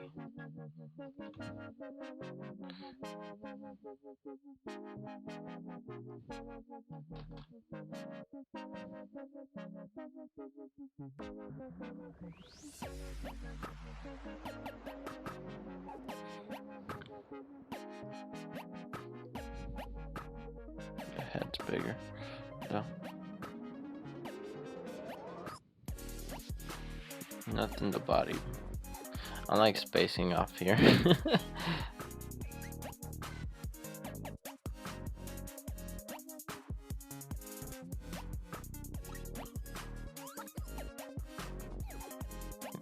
head's a lot bigger than this, probably like that long.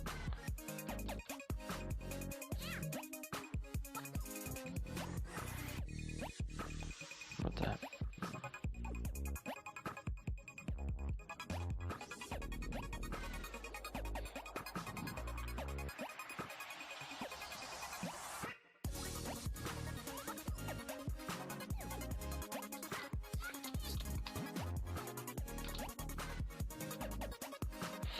Let's try just drawing the body.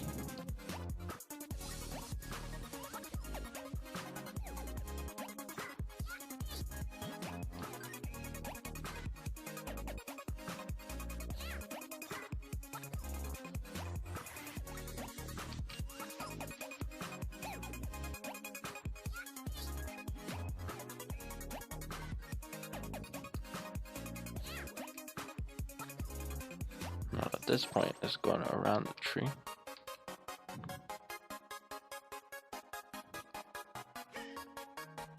I'm kind of keeping up with the guidelines that I had done.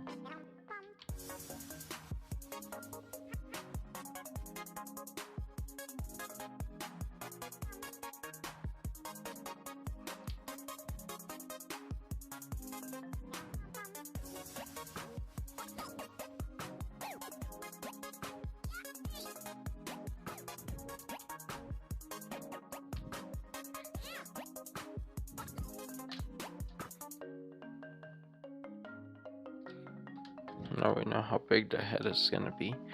It's not gonna be up that high though.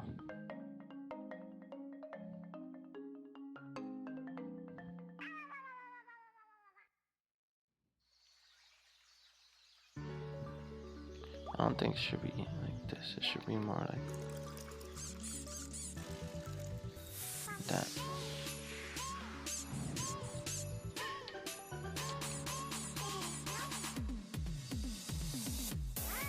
And then here, it looks like it'll be going up.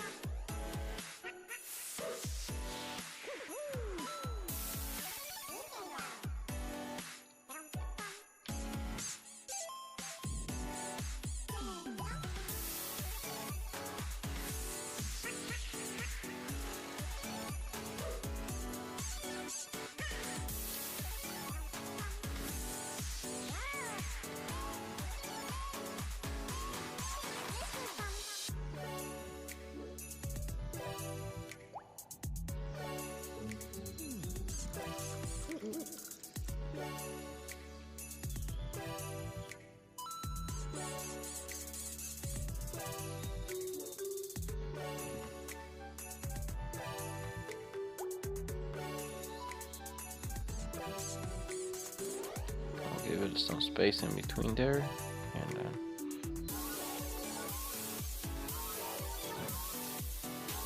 make it look like it's going slightly forward.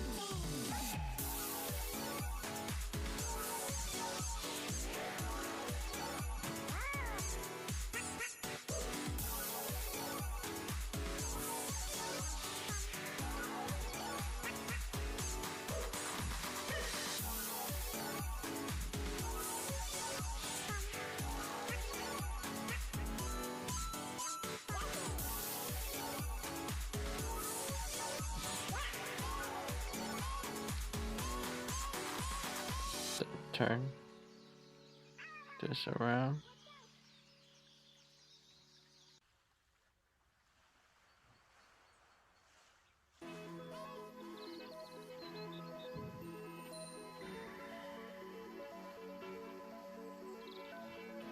And let me get that overall shape that was doing. It is something like this. And yeah, I think that's where it will end up. It won't end up over here, sadly, but that's okay. Now, if we take a look at all so far what we got done without the onion skinning and without the guide.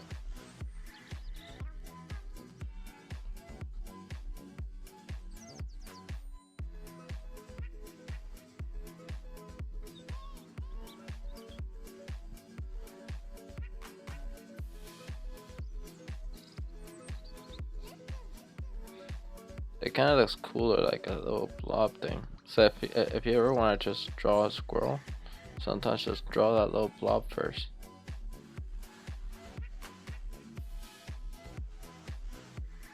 One, two.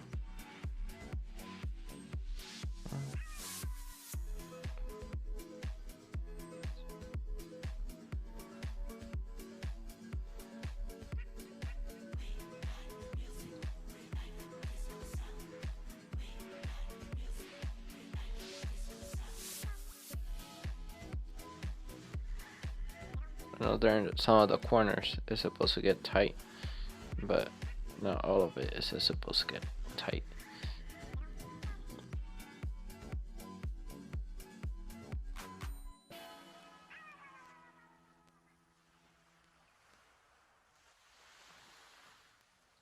Now let's animate the tail.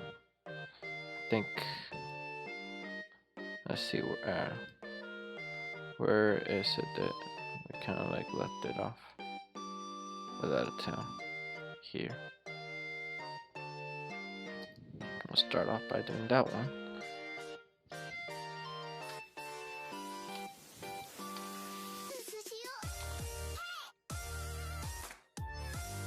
Now obviously the drawings are not going to be the best.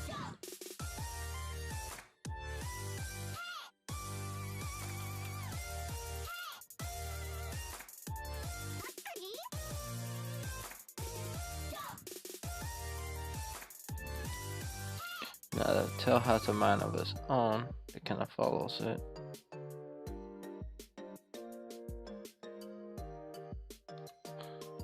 but it kind of draws behind. So maybe something like that.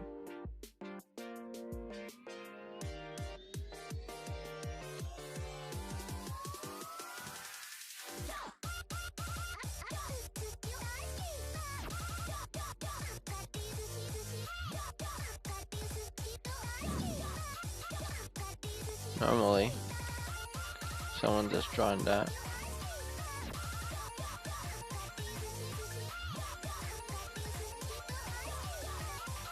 That was weird.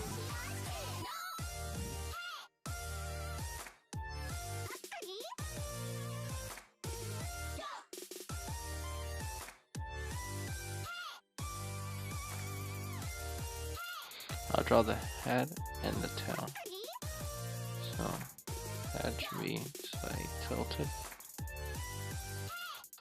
Since it's going towards the character, but not too much towards. Okay.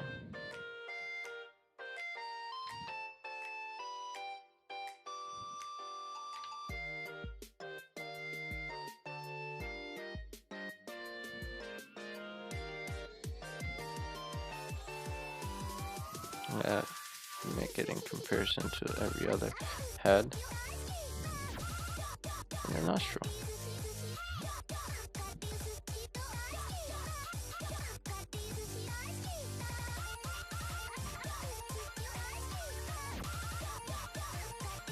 If I need to get rid of some of line works, then that's fine.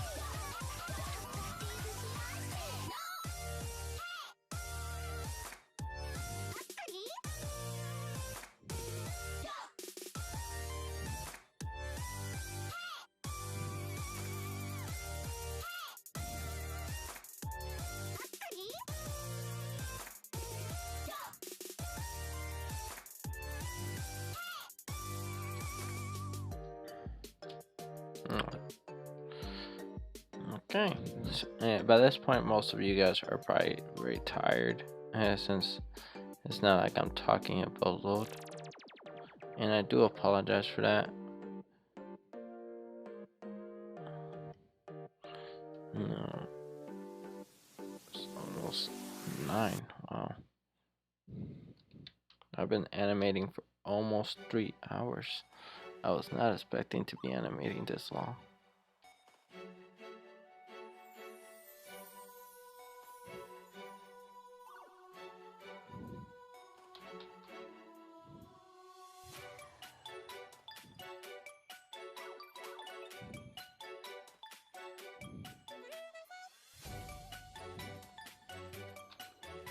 Head should be turning towards where the body's gonna be turning.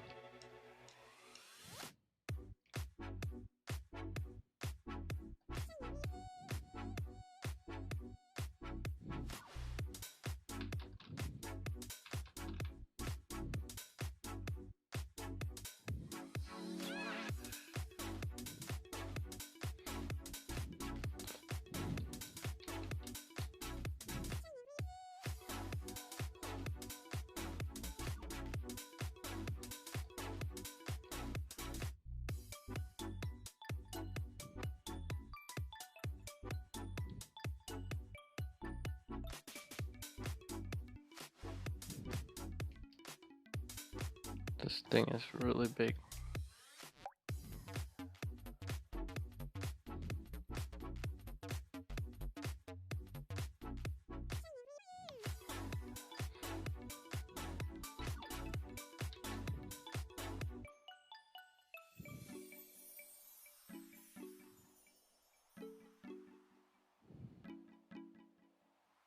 See, the tail is about the size of the body, maybe a little bit smaller.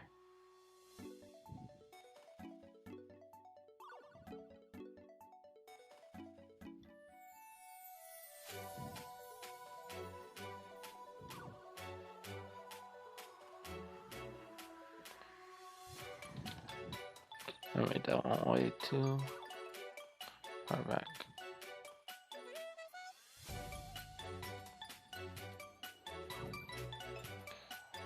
Okay, we're almost done.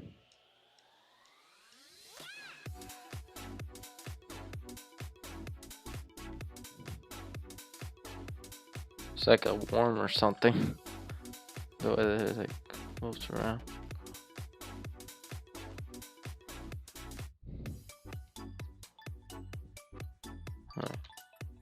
I almost forgot the tail there.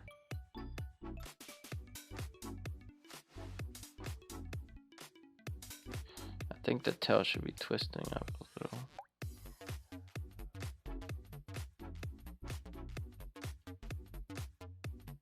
Like if the tail's holding on to it too.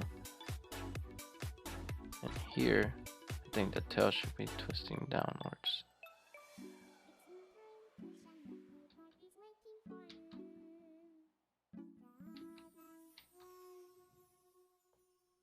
And here, the tail will be kind of loose. Oh, up here.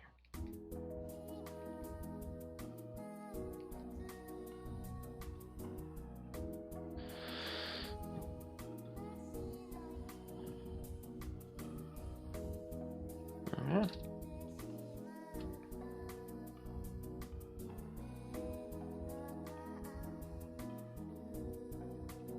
Well, if it looks like that, then the head should be looking like it's going up. Or maybe slightly angled.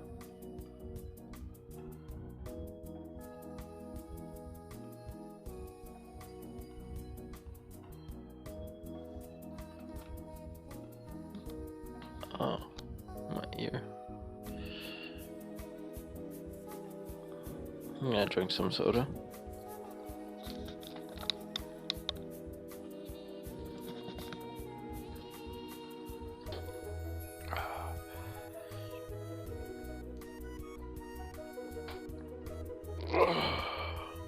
This has been a very long animation.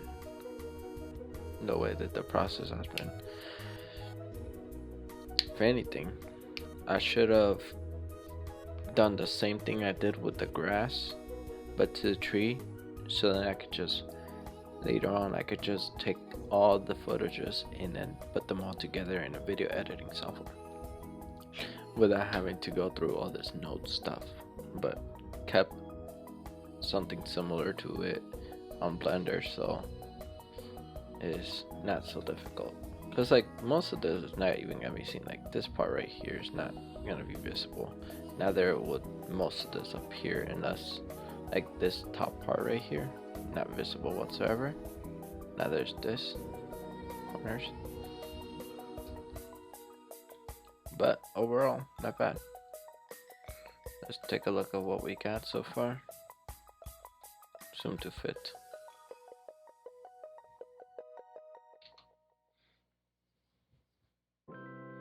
It looks like a mess right now.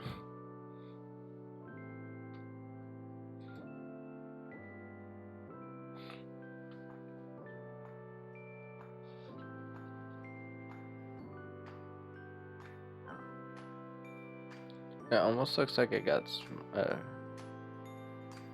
not that, looks more natural. But then this part right here, where it's just like really stiff tail, especially that one tail gotta go.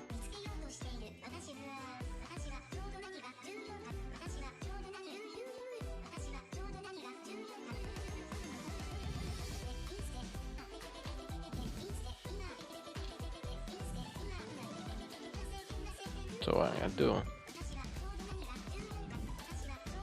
is press X to this one and delete it. But then see the frames in between and then create one of my own.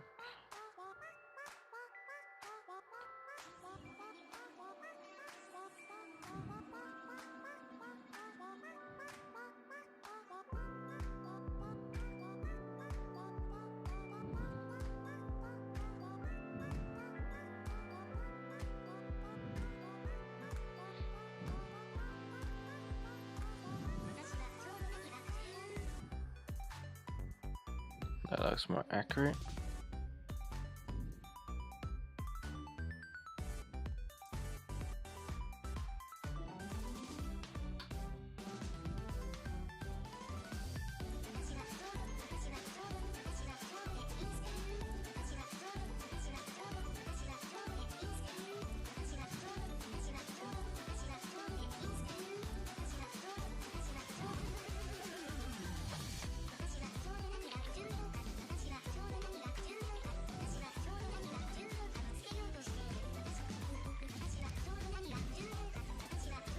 edit mode.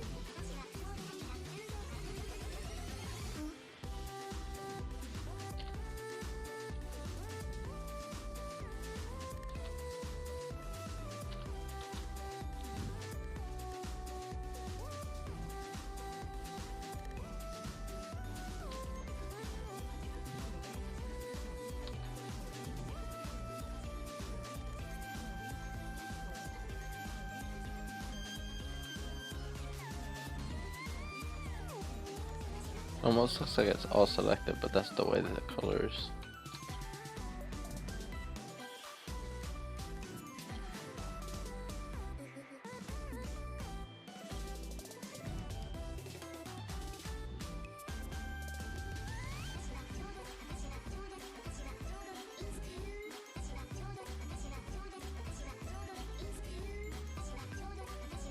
And then later on, I'll edit some of the head shapes.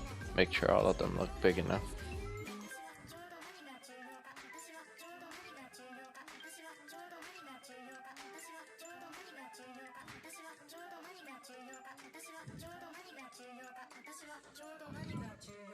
Interestingly enough, if I go to this type of view, but on shading mode, the color looks really nice. I mean, on this mode, which is the way that it should have been looking, but without all this dark outline. So, if I could figure out a way to get that same look across, that would be awesome. But this is not material view, this is viewport shading and method of displaying shade.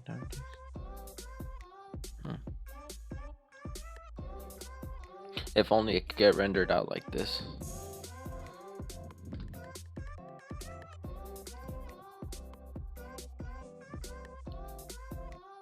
Right now it isn't that.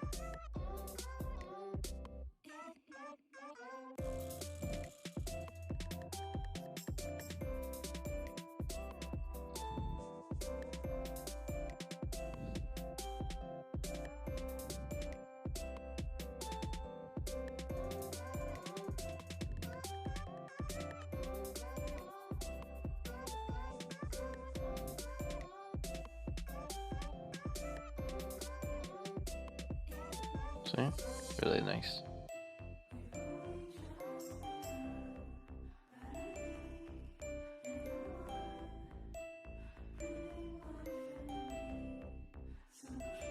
Not even though the timeline is going, the tree looks really nice resolution.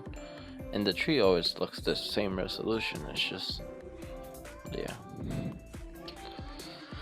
Anyways, I think I'm gonna call it for now. I'm just gonna pause it and then I'm gonna come back because I gotta go pick up my girlfriend and I need to use the bathroom because, you know, I've been here for a while. So I'm gonna pause it for you guys and come back. Okay, I'm back. So far, I don't think anything has changed since I left. Oh, I wanted to try out some new technique I was thinking about when I was, sorry if I sound exhausted. My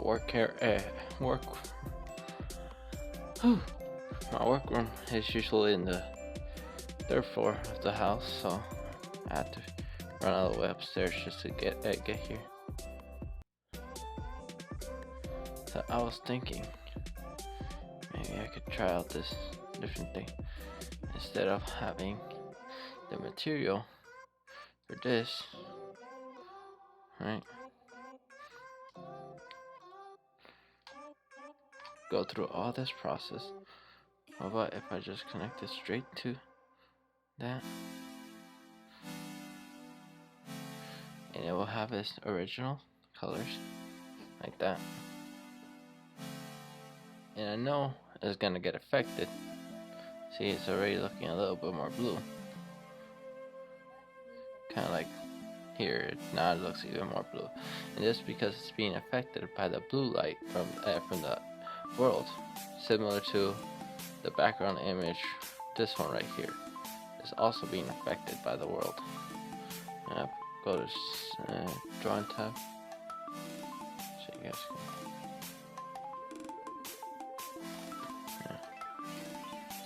So you can see it's also being affected. But I was thinking, instead of having it be emitting light, what if I just add a light? So I just go here, light, and I just add a sunlight, and then rotate it so it is facing, let's put 90 on the X.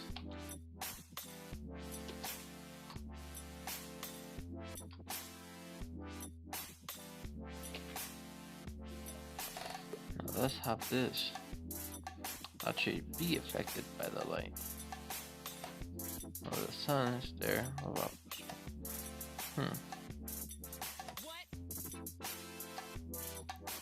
it should be technically able to be affected by the light at this point.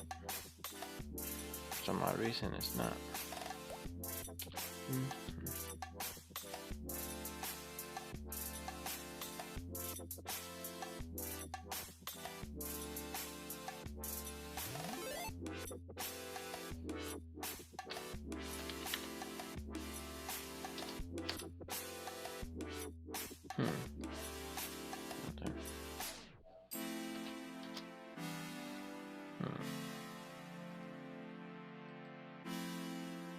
I want the light to be a slight yellow, and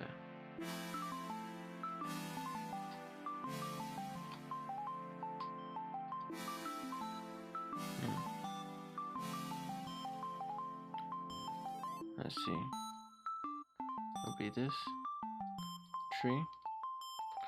Let's see, and the materials has alpha clipping and stuff, but it normally does get affected by the light. Either that, or I just had to make the whole entire background white, which I was trying to avoid, but I think that's the best way to get a better looking result so far. Go here to the world, and then make this a 0, and make this a 1. And see, the color already came back. So I guess I'm gonna be animating it like this.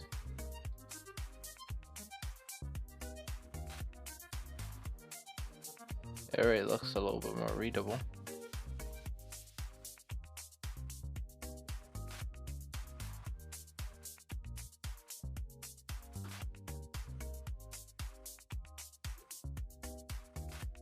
Yeah, that looks like 20 times better.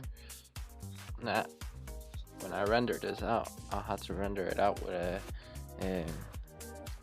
without it being affected by the light, and I'll have to figure out how to, like when I go into editing it all together, I'll put this with like a blue background, and obviously it'll have all the footages of everything, the tree, the squirrel, and everything. Anyway, I'll be using hit film for that, in case you guys don't know. Or I could even use Blender for editing software. But everything will be done here first, and then afterwards it will be when everything's done being rendered and everything like that, I'll be editing it separately. I'll put that in a separate video. It won't be an extra part to this, and you guys can see the final result on YouTube. Okay, let's go back to the drawing board. It's the drawing board because it does seem like the sun is not affecting it at all.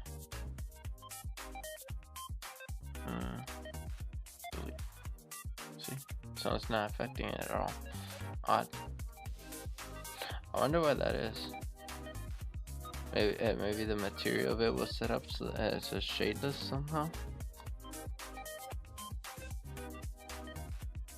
Subsurface.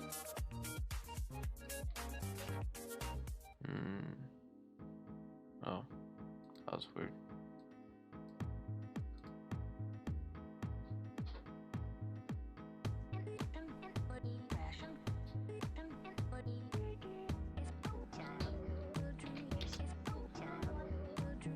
Mm-hmm.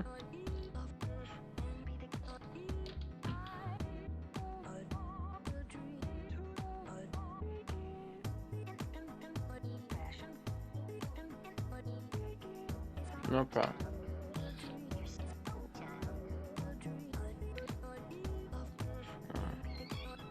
Let's finish the squirrel because that's what we're working on with.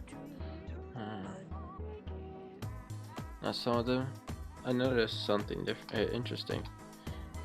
The white ones are the ones I did, but then there are some that have a little, like a slight tint of blue, and those are the ones that get auto key. They got auto keyframe. You can probably see it. There. This one is not. Is slightly smaller than that one, and so is this one. They are in right now. See, slightly blue than this. I don't know if that's that really important, but I thought it was kind of interesting. Okay. Let's get back to drawing. First things first.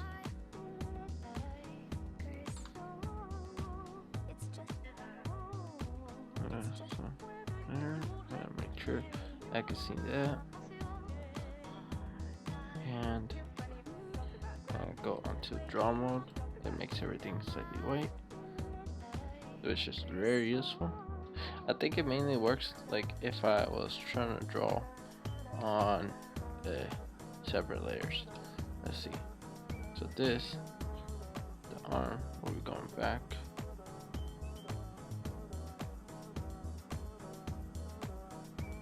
Like that. And this one, leg will be going forward.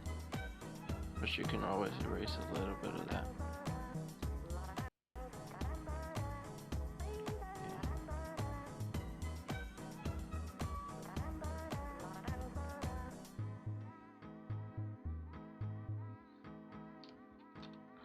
Or instead of it being going up forward,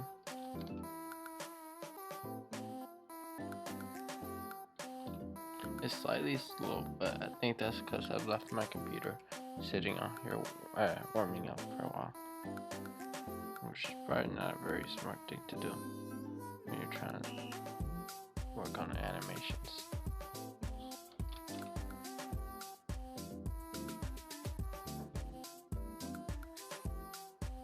And I don't feel like getting the fan for it because of the fact that it would make a weird sound.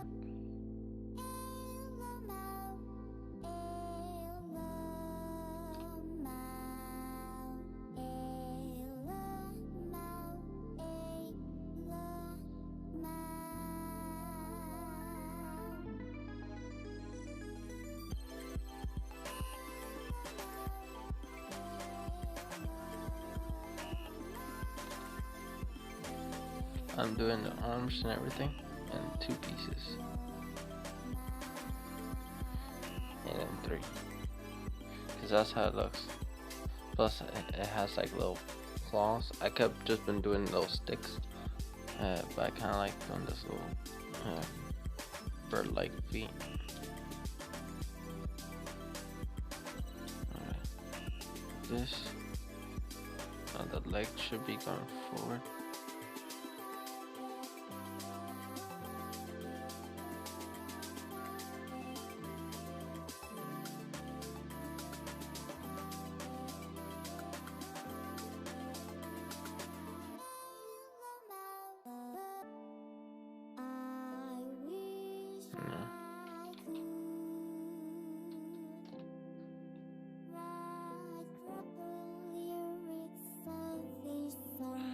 I think I'm gonna delete this one and then redraw it all over again.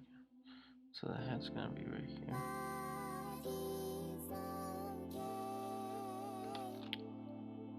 Probably longer than that.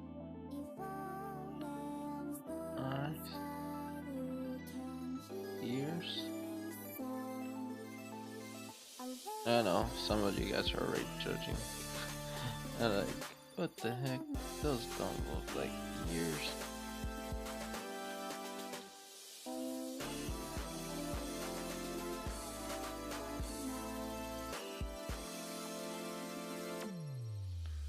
Well, guess what? You don't look like ears. Yeah, because you're a person, you're not ears.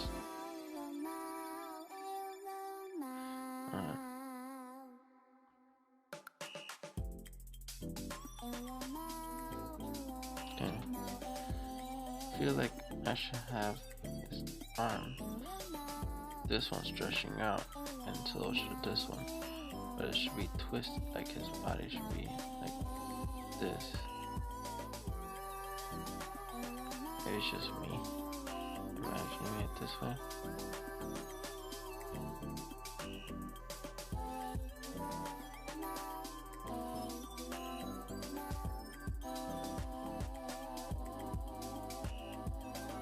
And the tail. That.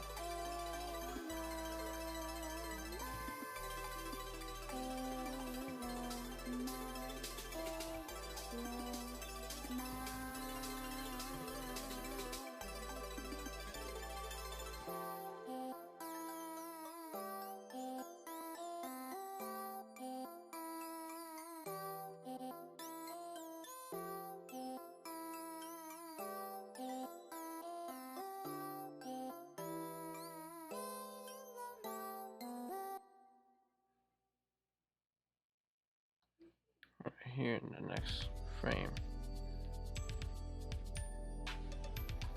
How many frames does it wait for? Well, that makes sense. Should have been something here.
This it should be.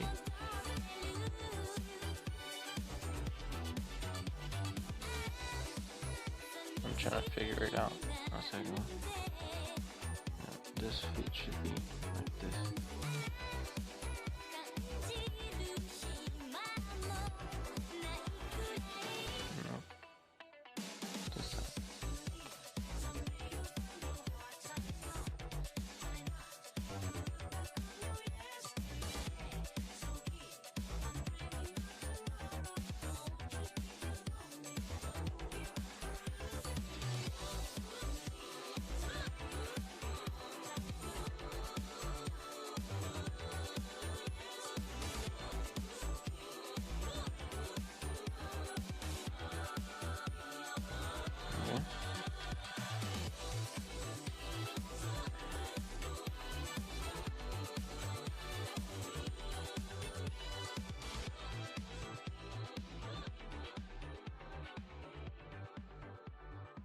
So if this one's down, this one's up.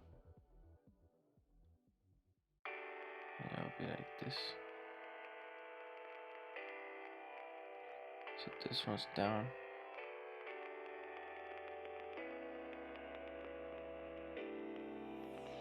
And this one will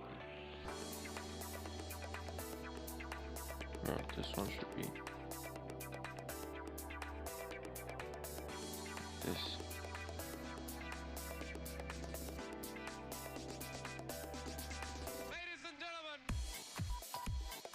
Seems like the tail just shrinks and gets bigger, so like this one looks thick, but this one doesn't even make any sense.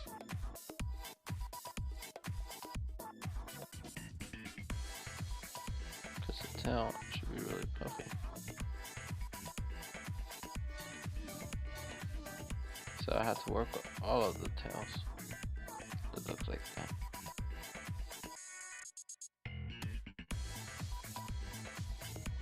Isn't that interesting?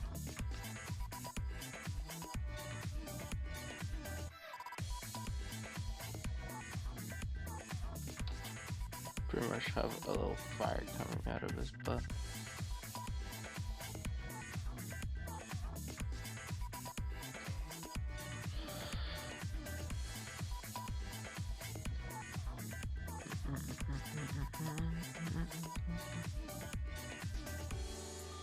I think this one I went wrong.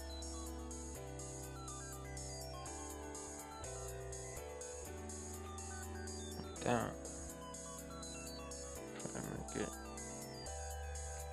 much more water. Alright.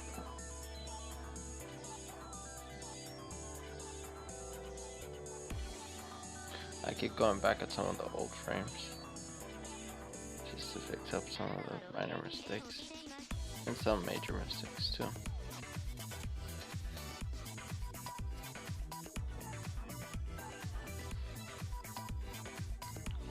Let's take a look at it so far.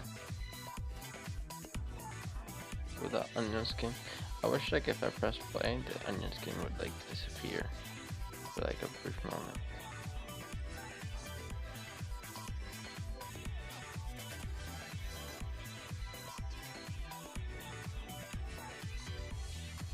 Okay. So it looks fine there. That looks kind of like a squirrel. So does this that one. So does that one.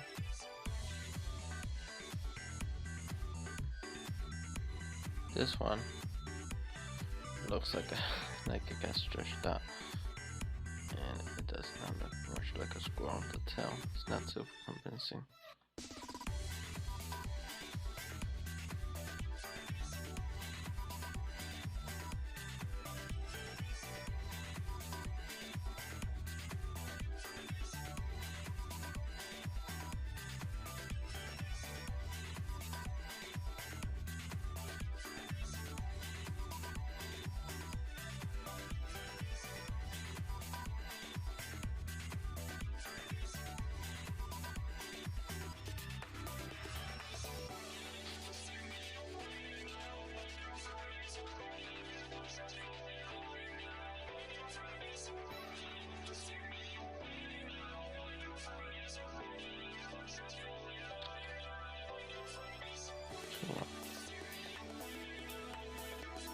Since it goes around, it should look like that.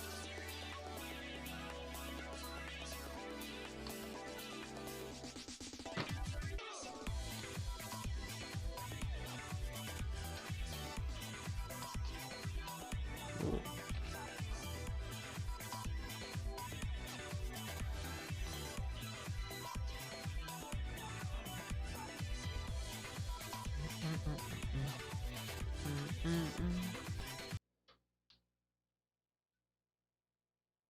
That was weird. Guess it just like paused out of nowhere. Guess I couldn't register.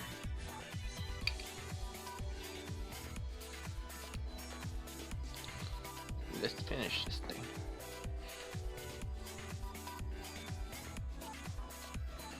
So far, I think the tail should be waving this way.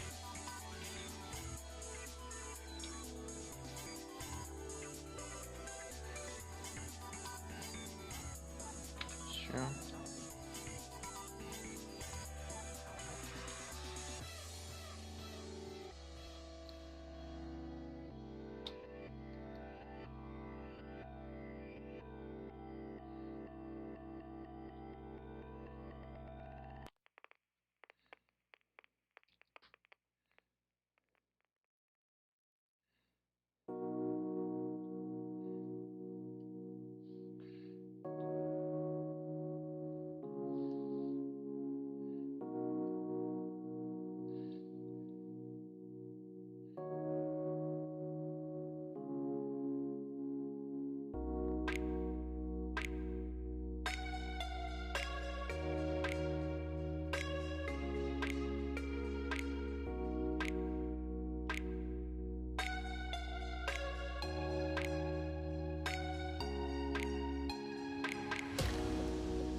that was weird.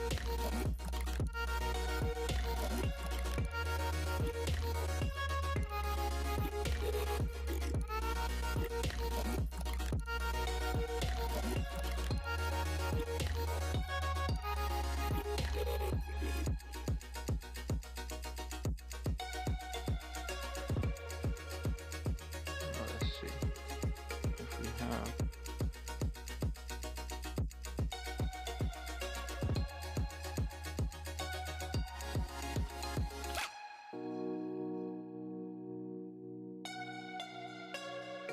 This right here makes sense.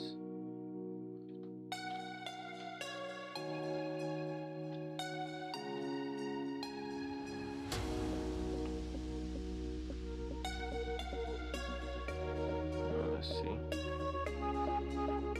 This we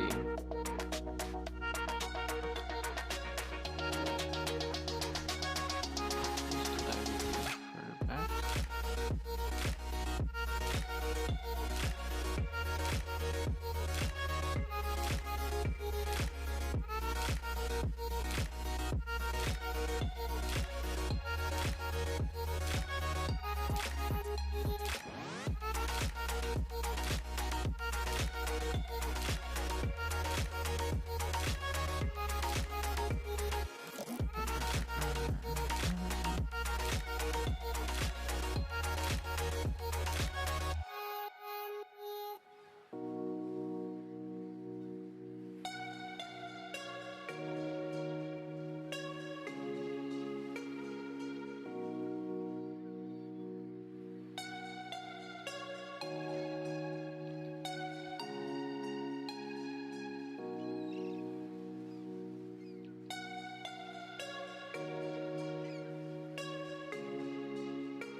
Let me ask you a question, yo. Yo, would you kill for me?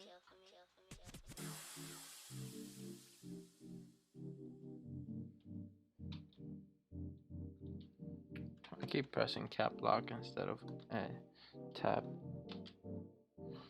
Let me ask you a question, yo.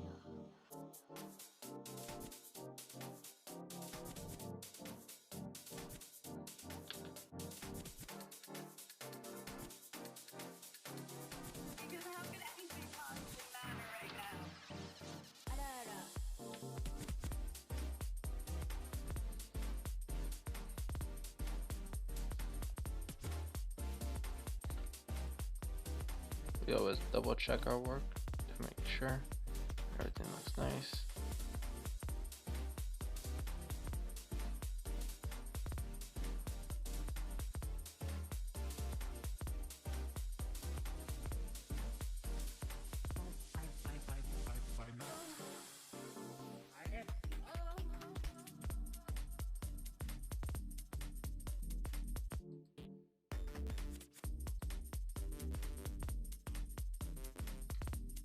Point.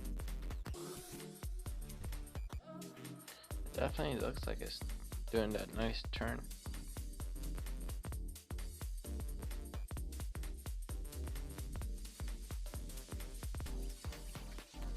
You may leap to the moon as you will.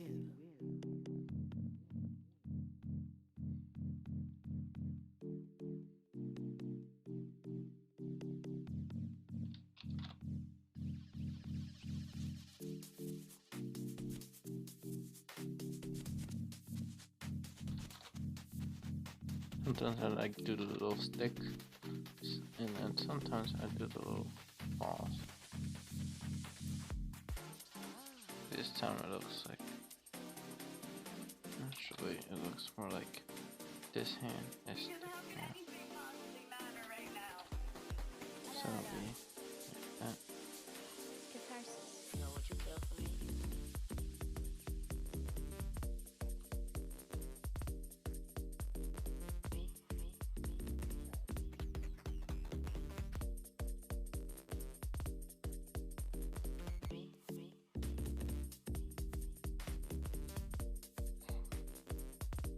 This foot is not even gonna be visible.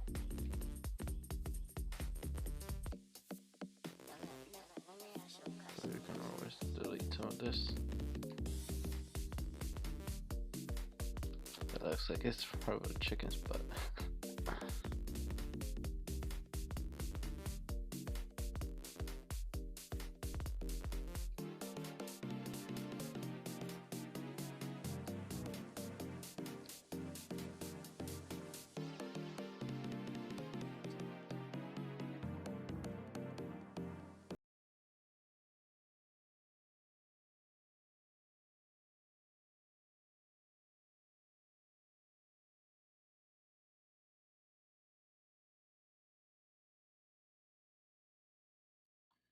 First, we fix the tail. Okay, almost the same size as the body.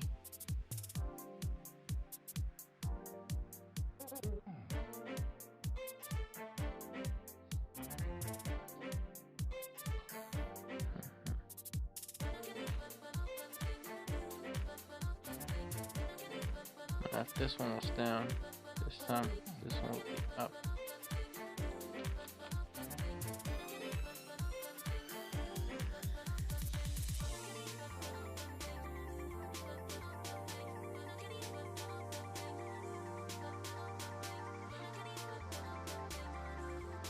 This one will be down.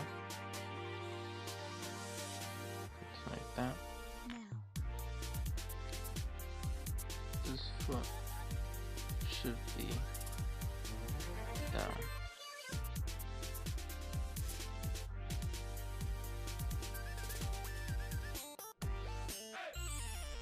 This one will be up.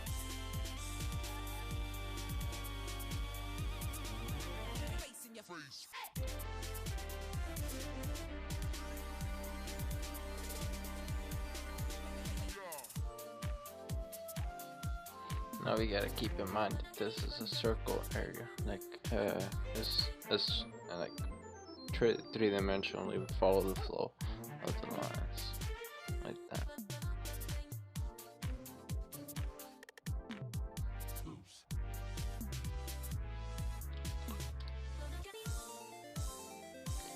And here we could erase some of this tail.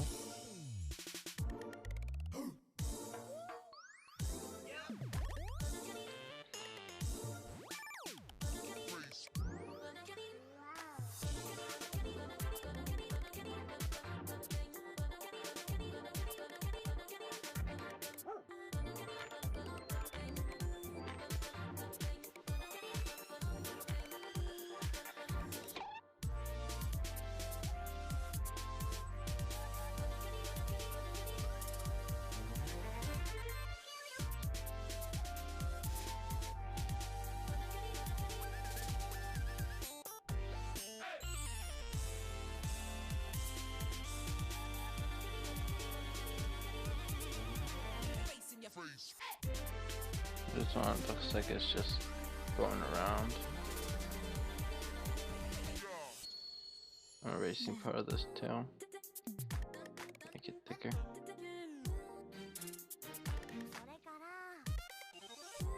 I don't think it's that long though.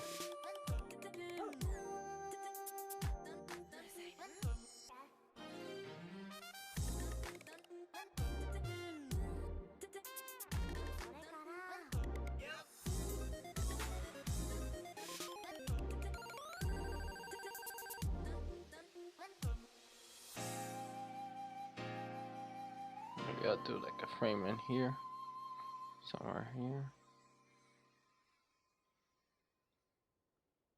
Body like this.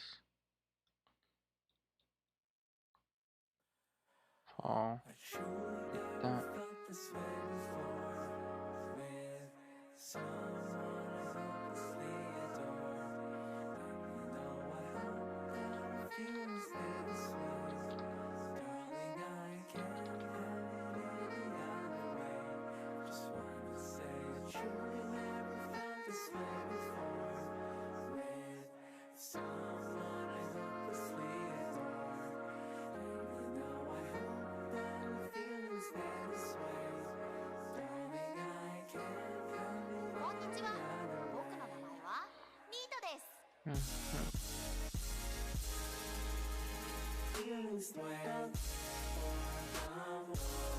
It's interesting how like it changes.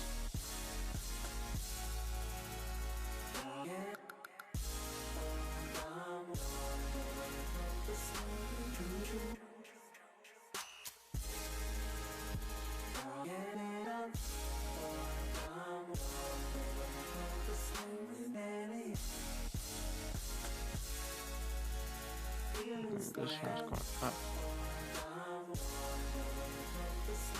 初めてなんだこの気持ち何なんだろう This feeling All I can say is when I'm with you やることすべてが楽しいんだこれって幸せきっとこれがそうなんだ Music I'm listening sounds alive Look out the window it's a rainbow Trying to figure out how the tail was up here.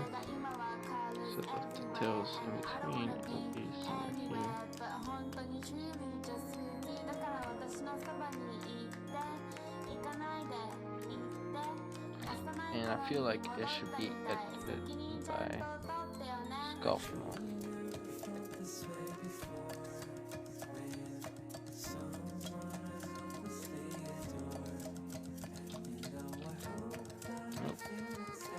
I'll edit it in edit mode.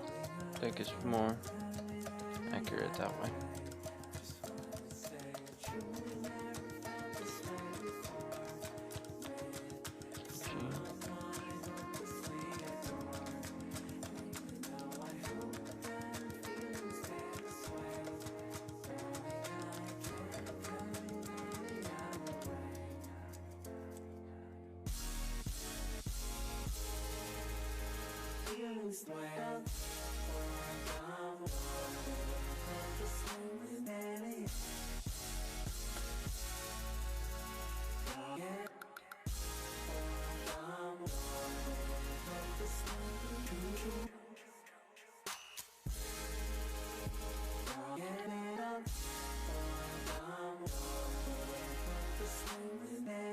That should be at least halfway.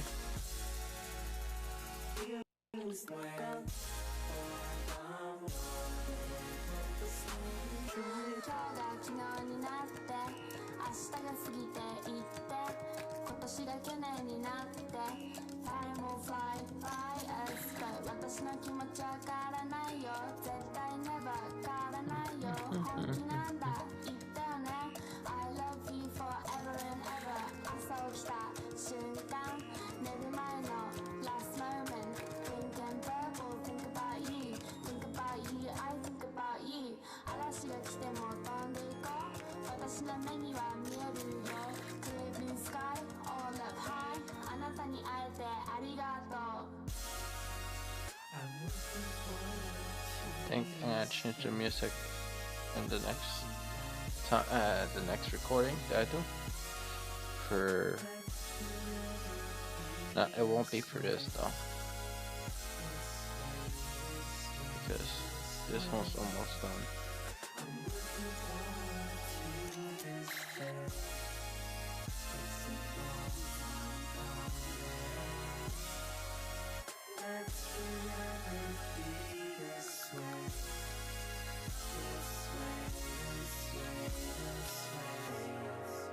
This will be this time.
It's too thick. Thank you.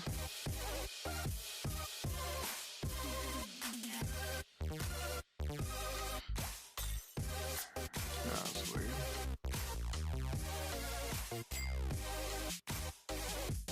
I think it should be filled. I want to erase it, but at the same time, I don't want to create any more vertices. So I'm just press G or rotate.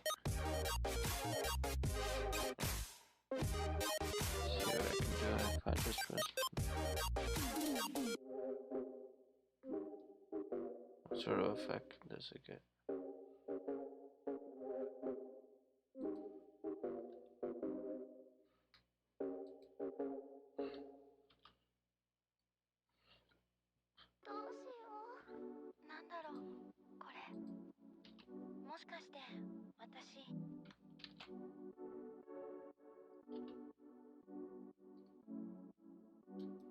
I think I need to fix up the face.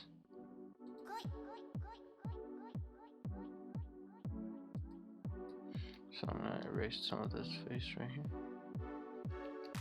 And then make sure it looks like it's looking at the right direction. First things first. That was a tiny eye.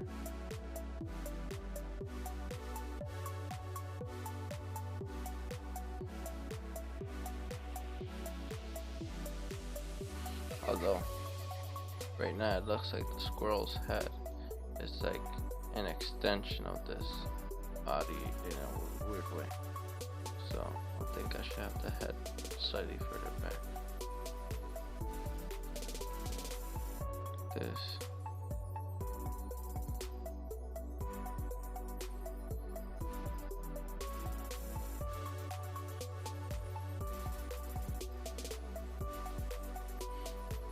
Yeah, kind of like that.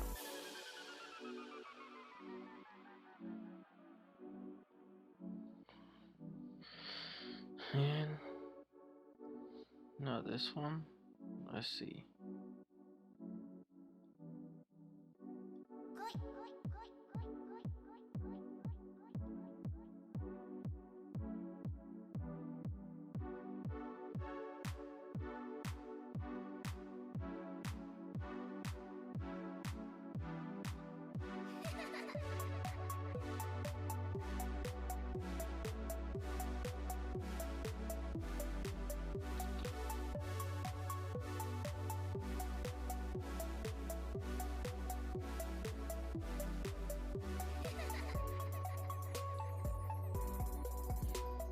I think this one I could do.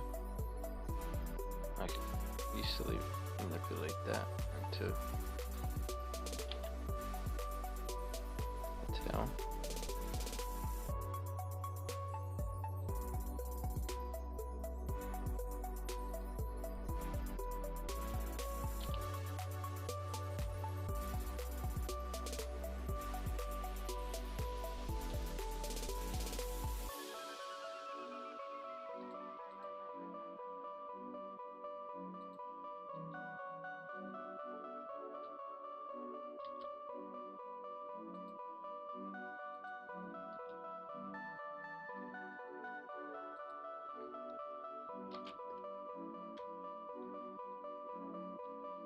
Alright. So far we're almost done. See that? It's good news. It means that this video is gonna get it's about to end. Never thought I'd be animating for almost how many hours is this? 3 hours so far with you guys. Thank you all for joining me. If you stayed this long, I congratulate you. I know and more than likely you have never stayed this long. This would have been an interesting one to do while live streaming it.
Looks like the tail gets bigger. 'em.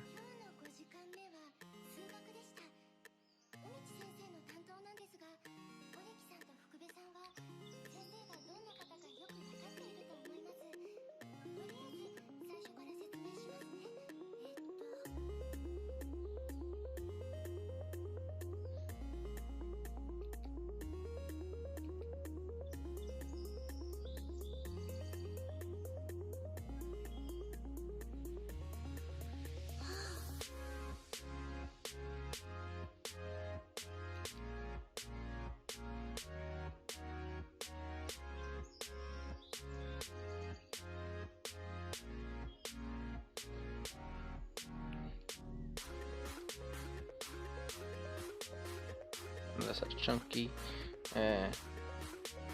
what's it called? Squirrel. Press edit, A, G, right there. Yeah, move that a little bit further down, right up to there.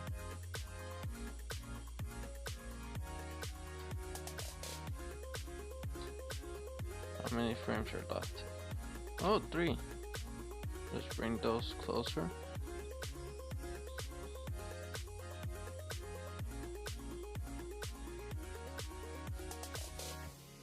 And we'll end it at 90. Yeah, let's keep it at 92.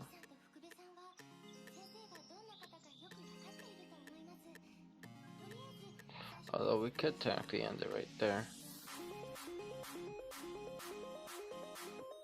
I do like the idea of ending it at frame 90 though. Yeah, I'll keep this. I'll delete this one.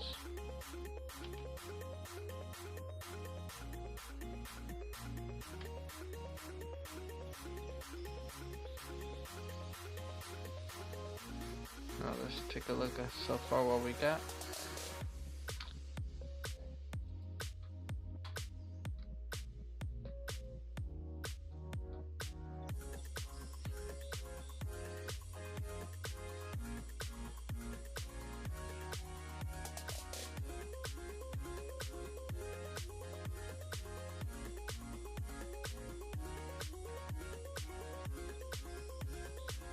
I feel like towards the end it should be stretched out the top.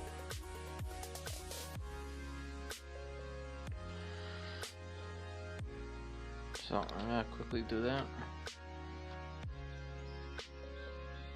Maybe scale this part up a little. G.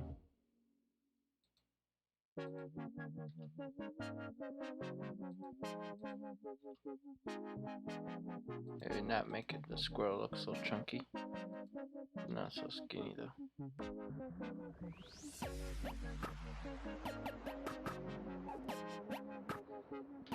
That looks like I drew like a cube or something.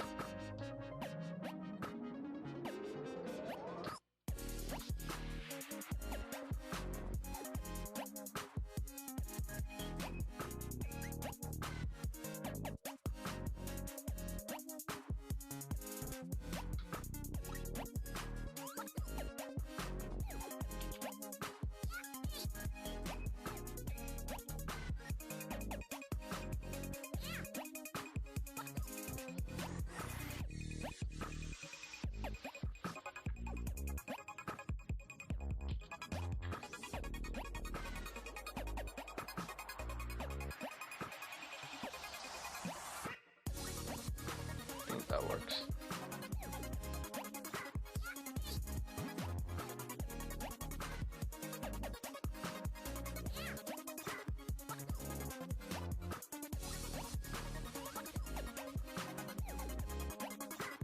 And I was thinking I'm gonna have this tail roll up. So in the next frame, I'm gonna take this one to our tail. So X and oops.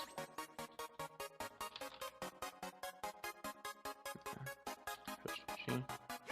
Move it a little. And then here.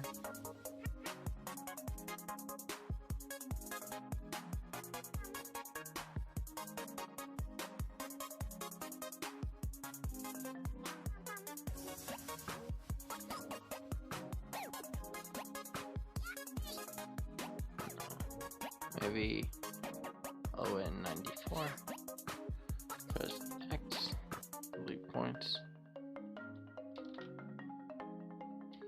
X, delete points.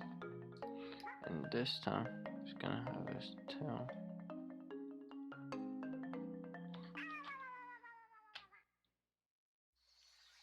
Draw.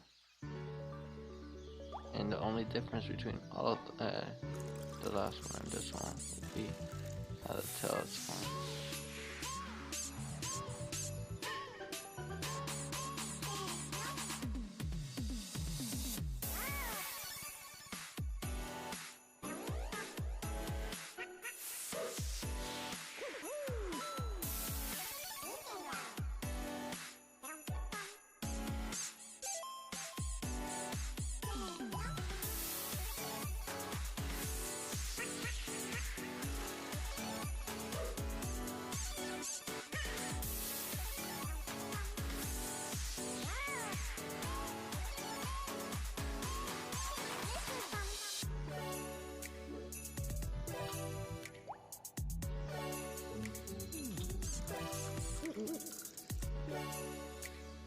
Makes sense.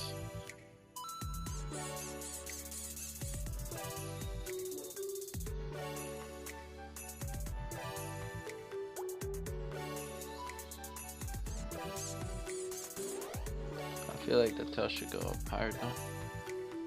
So maybe like this.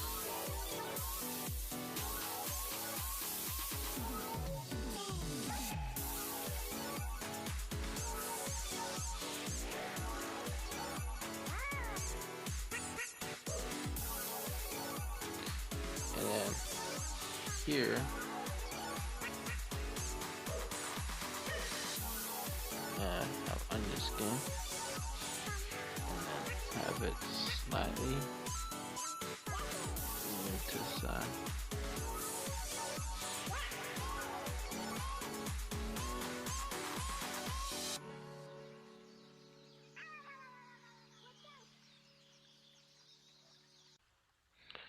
And that looks fine.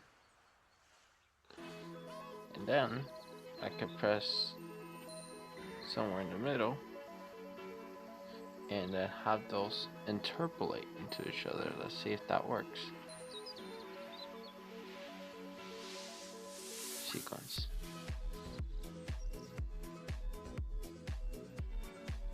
Or maybe I had to do it slightly different. Here, to have it be more curved, I'm gonna have it edit mode. Take this entire part.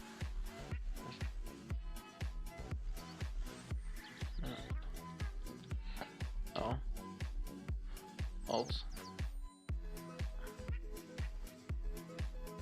No. Control I. And press H.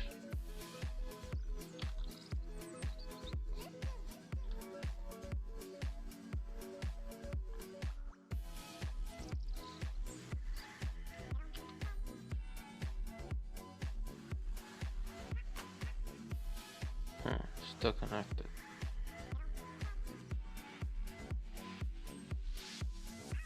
Oh. Alt H.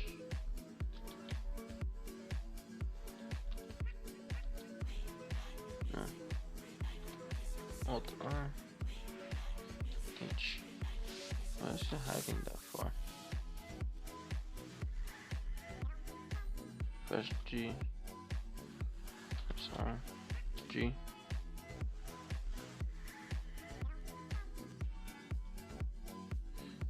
Command C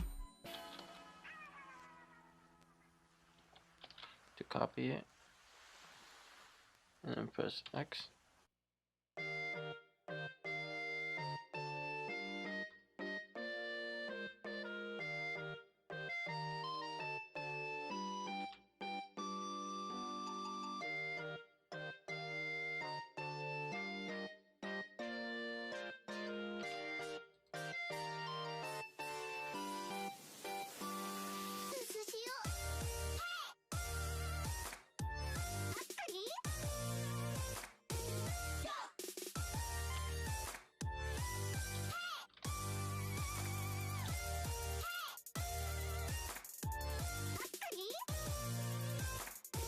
so far is just 2 frames. This one has to get edited.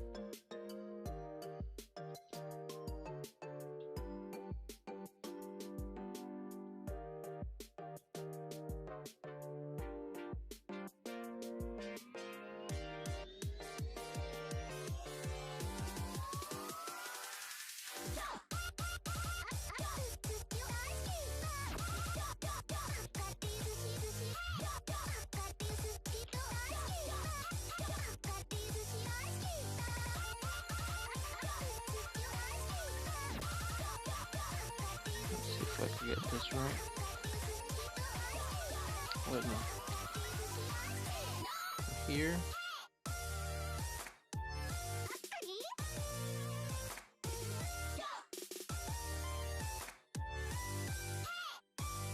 Oh. Also this here.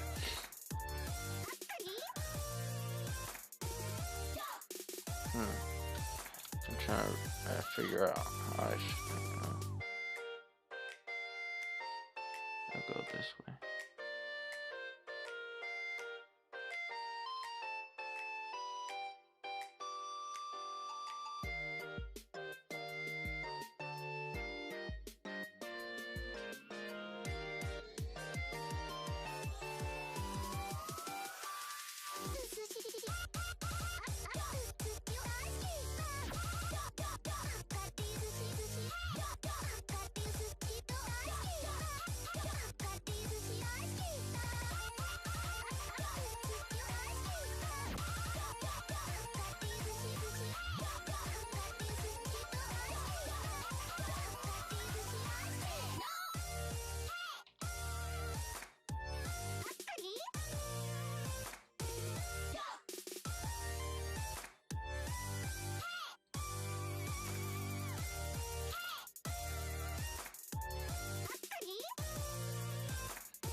At least those weren't that bad.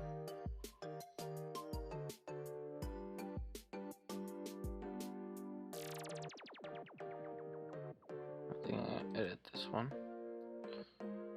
No. This one didn't want to interpolate correctly.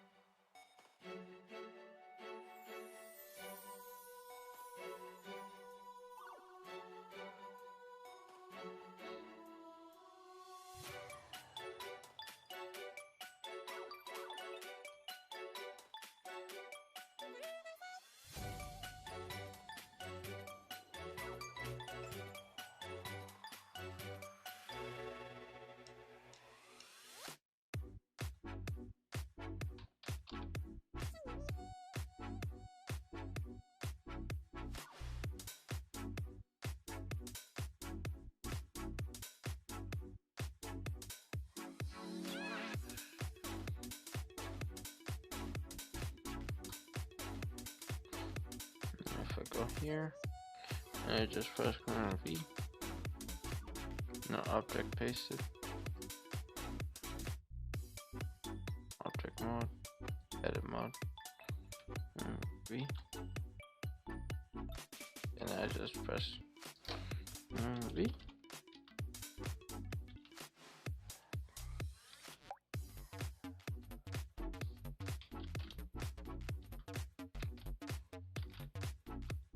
All I'm doing is pasting it and going to the next one, pasting it.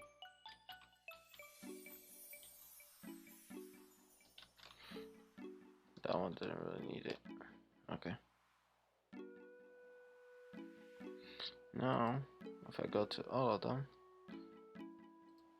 click out of it, draw mode, I can go to the snips tool and cut some portions of it that don't need to be seen.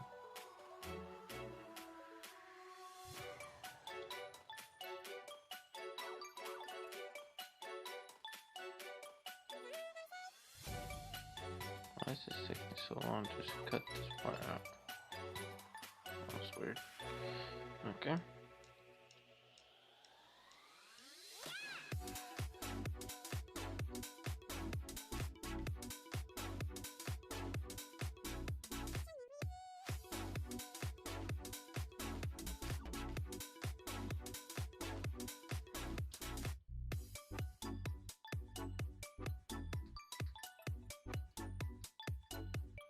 Oops.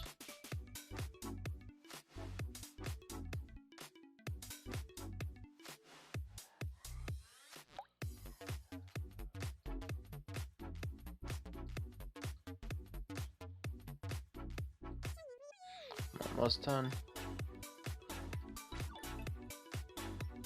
Steps away from finishing.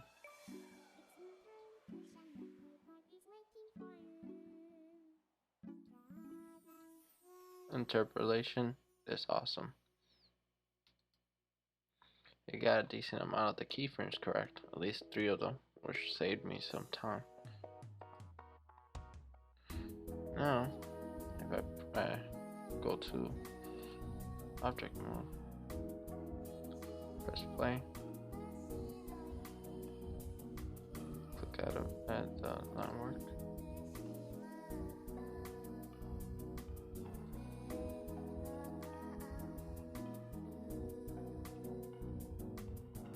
I was playing it. Probably not the fastest thing in the world, but at some point I noticed something. There, I think it was that keyframe. Edit mode. This can go trash. Points.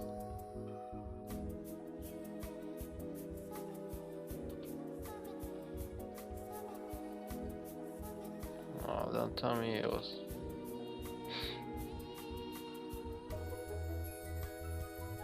I was trying to interpolate between those kind of frames.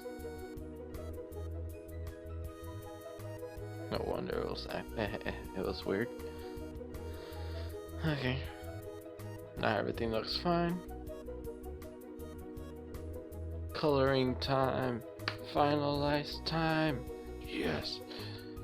This should take less than half an hour for sure. Okay, so first things first, gonna unhide that, lock the lines because I don't want to touch that, and then the shadow, I'll probably do some head generated shadows. I don't feel like doing the shadows. If anything, get rid of that. No shadows. Just color. So how should the color be? The color will be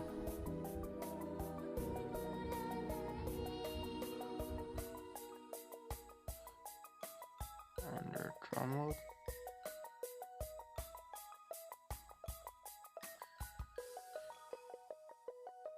Slightly brighter, a little bit orangey, and it will be under color, and for that it will be scroll line, scroll sketching. The line should have been this.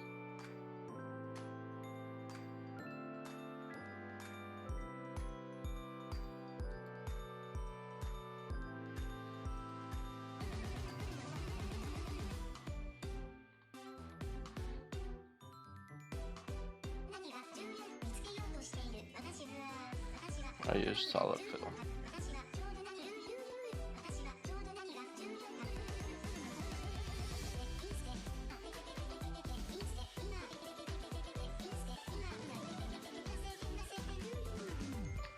It's a lot of filling here.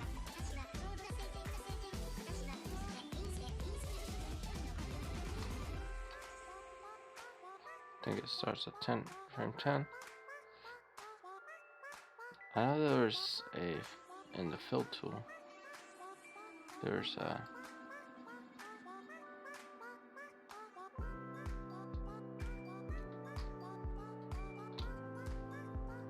that could work.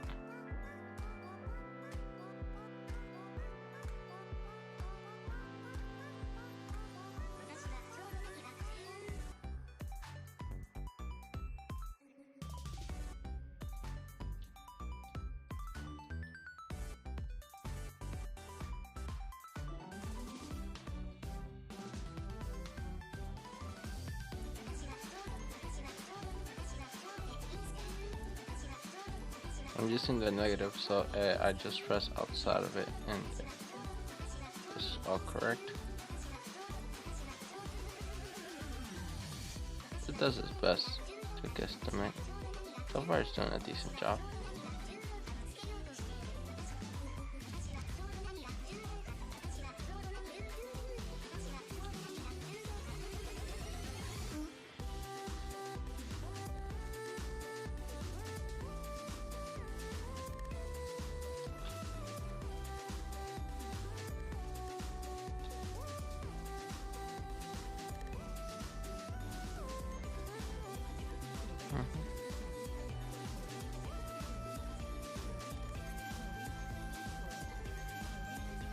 If it doesn't fill it in correctly, then there's probably an area that was open.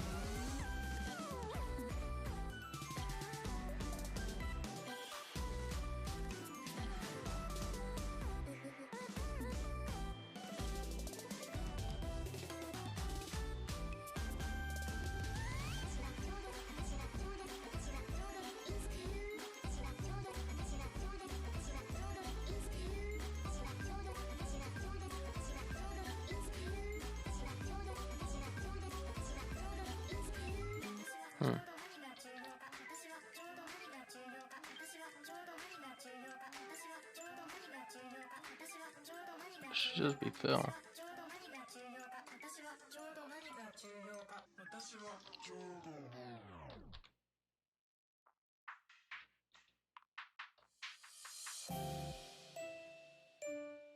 I guess this one I had to do manually. Oh man. It doesn't take that long to fill it in. See?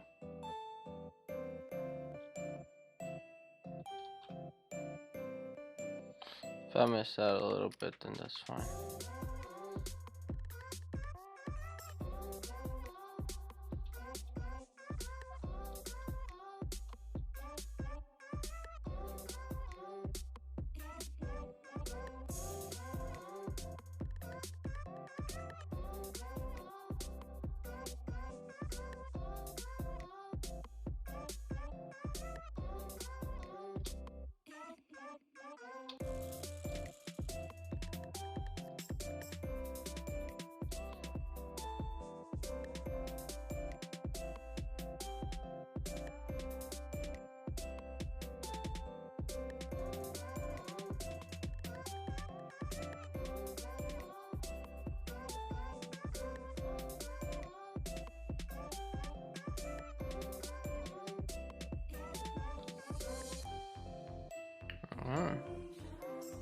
And then afterwards I go with the eye color, which is just gonna be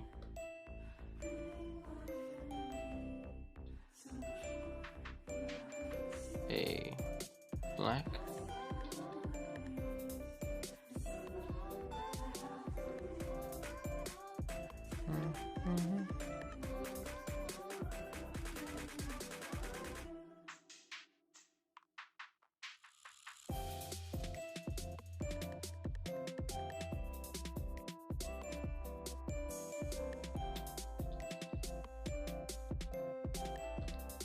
See, I'm already like 1 second down with the animation with this color.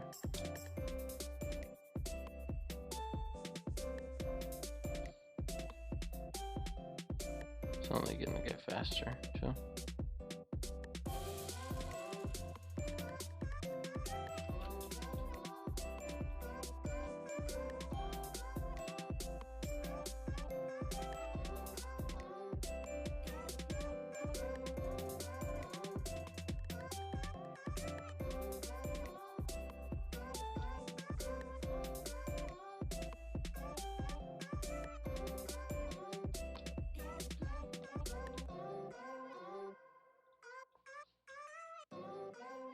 Doing it frame by frame is gonna really suck for a lot of it, but overall it's not bad for the majority of it.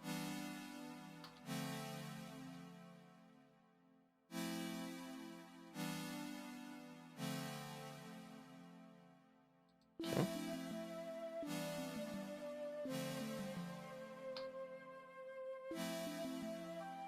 Let's go to the next couple. 32 and 34. Looks like the same.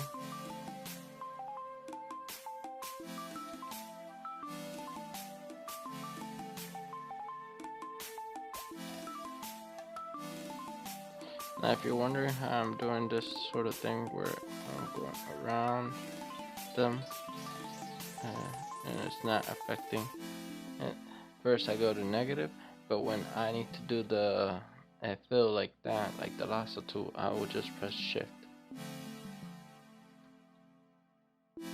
That allows me to do the lasso tool. This should help me, so any moment where I did the fill correctly.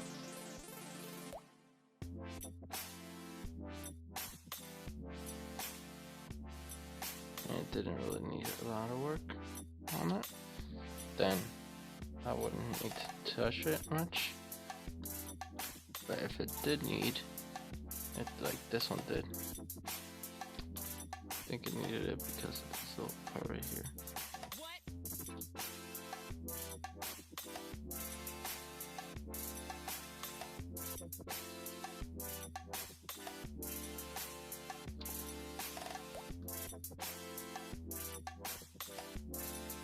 Okay, so I'll take care of that part.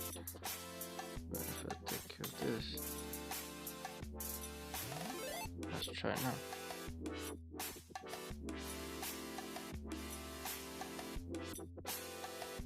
Still nothing.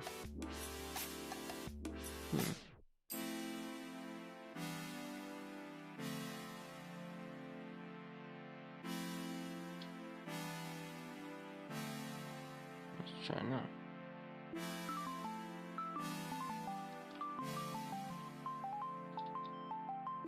Okay. Well, that didn't work.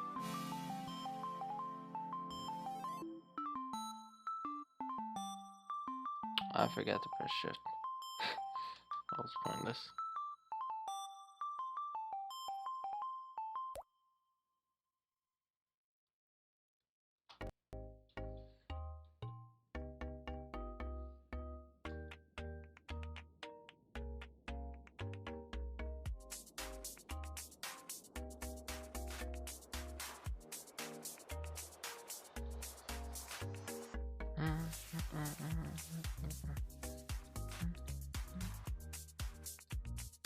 Obviously, even frames that I don't touch, I have some sort of animation, but those I won't do any filling on them. And this is absolutely necessary. I think it didn't do this part because it was outside.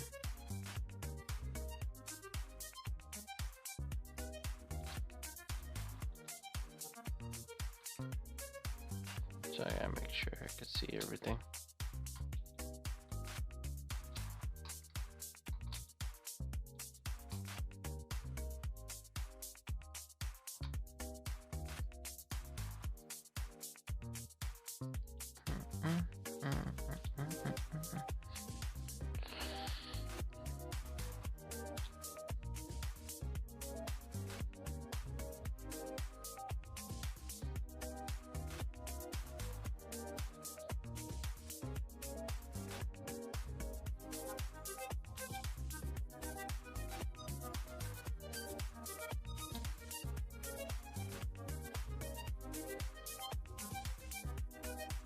I think this one should be filled up completely. Okay. There's some that I don't even need to touch much, because the line work was well done. Enough that I could tell it was outside from the inside. There's some that I do.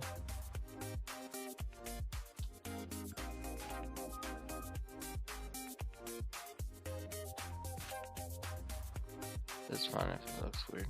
It's gonna be for like one brief moment. For like one frame. Oop, this one looks weird. It has a bunch of errors. pretty much fix up the line there.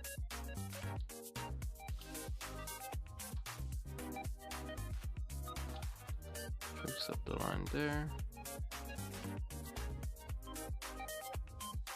And the line right here.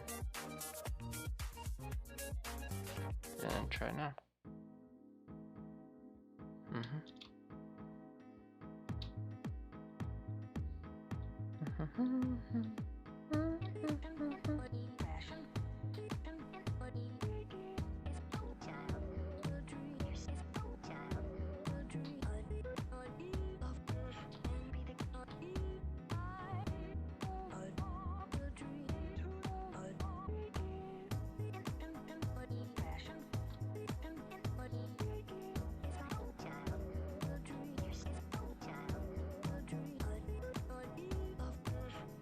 I have the tail being so small in some of the frames, and then like some of the other frames are like the tail's huge. But as long as it's done by now, I don't want to retouch it. I already touched this animation so much, I kind of just want to call it a day.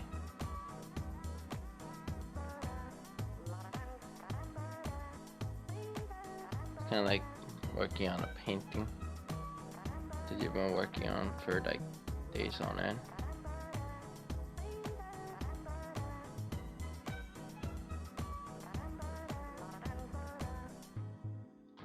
I mean, if I was planning to dedicate very long periods of my day to it, then yes, I'll work. I had a feeling that this was not gonna get it.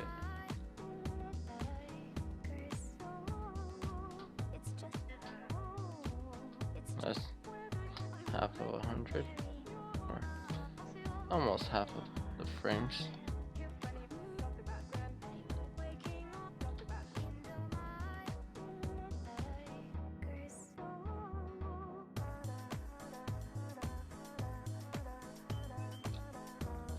Sometimes you could just tap on it twice.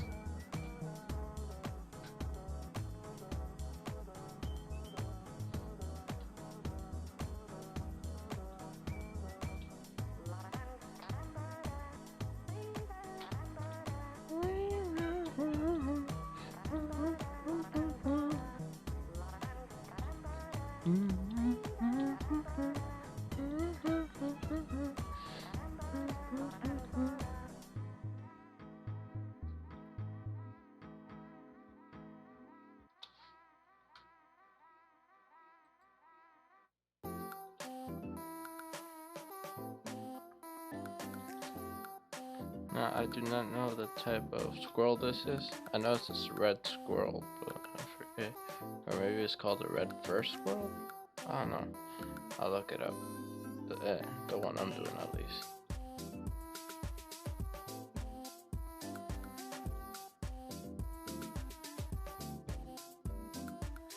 This is gonna have problem with.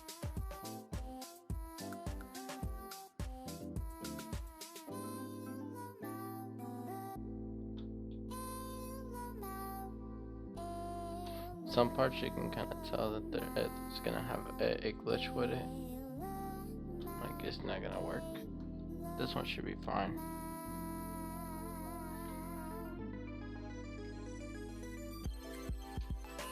Luckily, see, there's the majority of the animation already.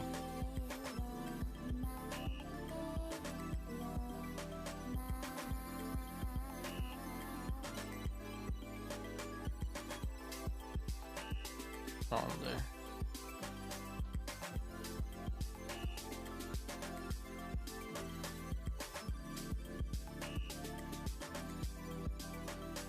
I'm in the right layer. Active layer is locked.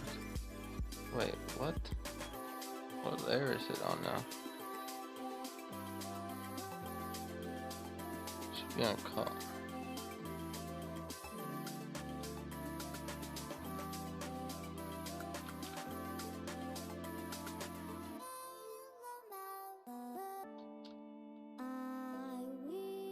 I'm actually surprised it got that area.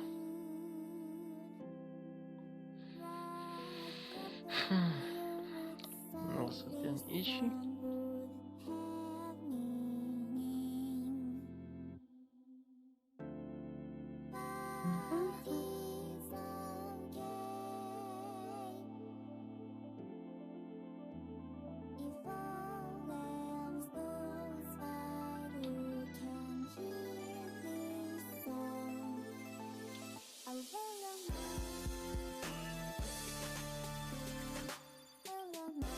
Works.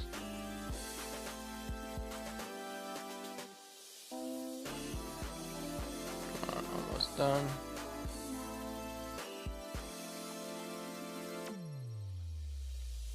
This is like the third time I say almost done. Seems like the more I say almost done, it's like I'm trying to convince myself that that could be done so quickly. There's something called animating. Never works that way. Never heard of anybody being an animator taking so little time to do a project. That looks weird.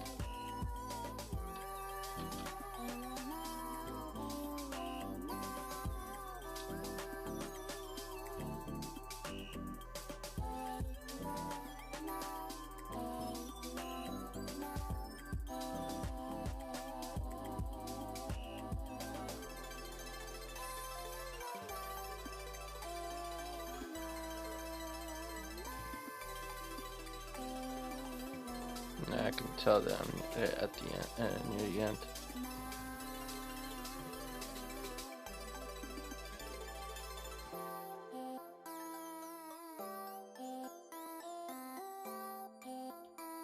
Click to go to the next frame. That's weird.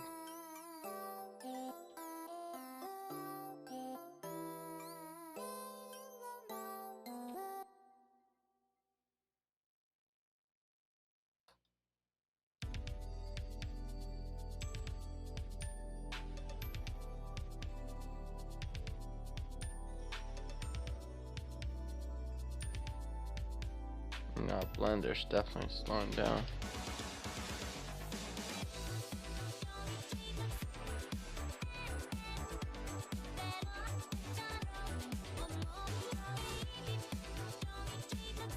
I guess this was too long of an animation for it to handle.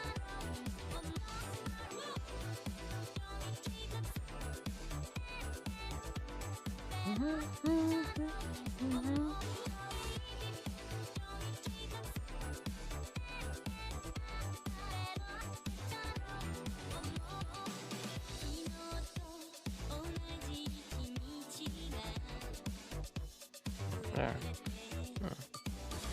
I did that just for I'm like a little line.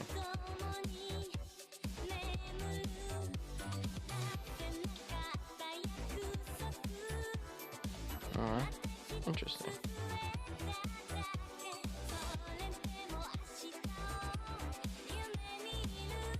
If I press play,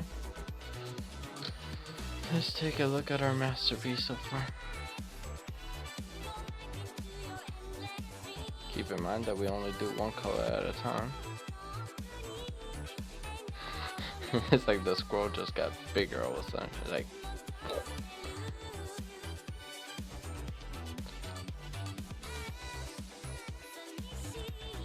that's my animation skills at work.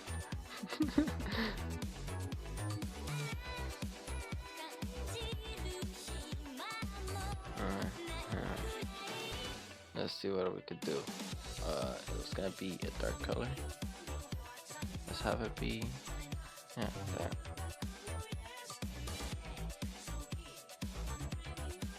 Let's go to frame 10.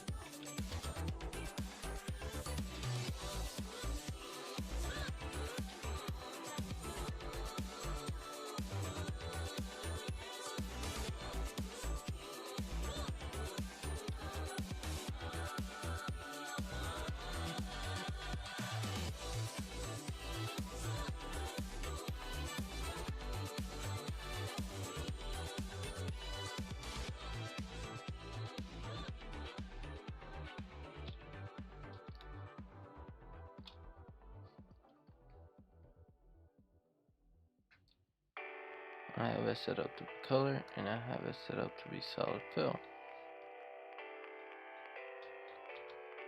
Why is it doing that? Ink pen.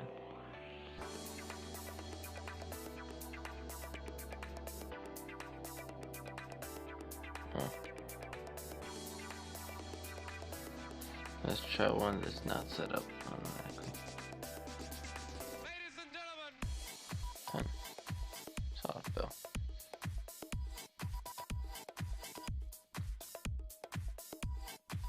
It's supposed to be dark color.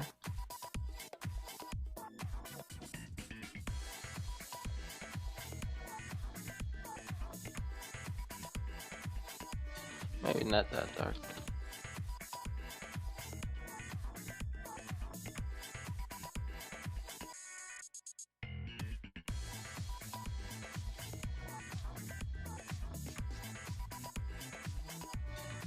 Ooh, that must be.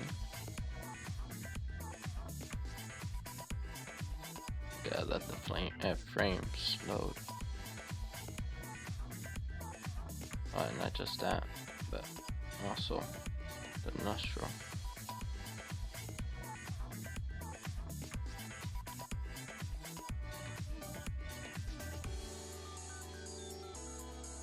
Because they all have a nostril, right?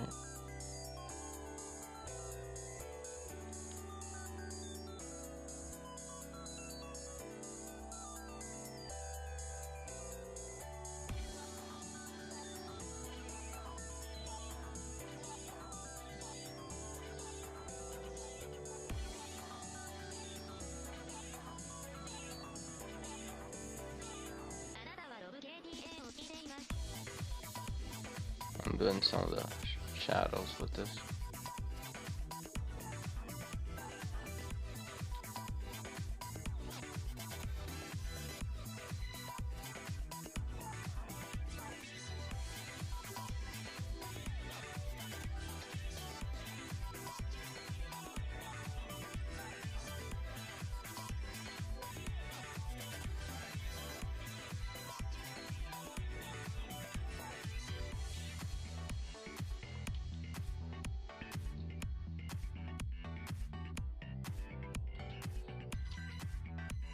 Move it over to the side so it's closer. It's easier for me to work with. And I say that because of the fact that I'm a right-handed person.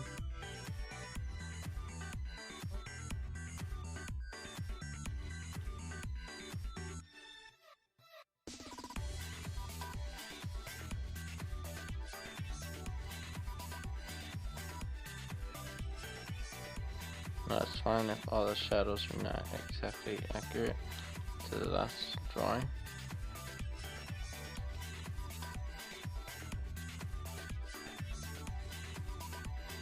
Just as long as they're close enough.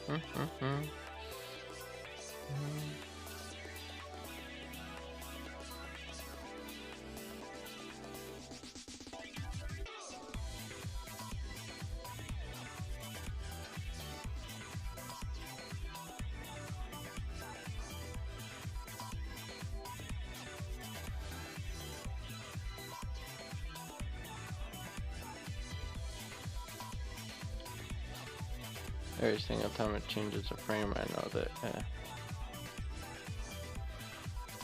one that can get animated on.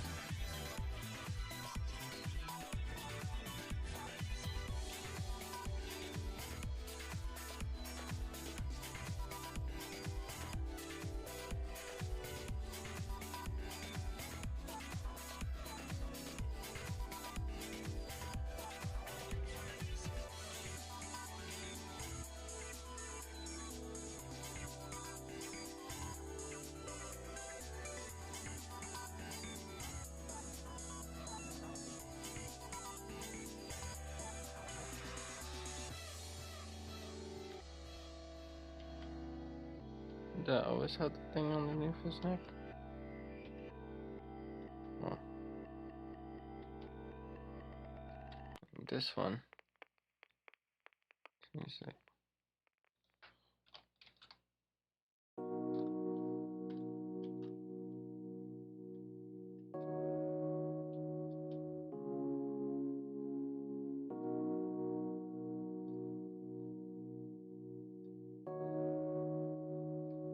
okay. Seems like I have it there, there, there, there, there.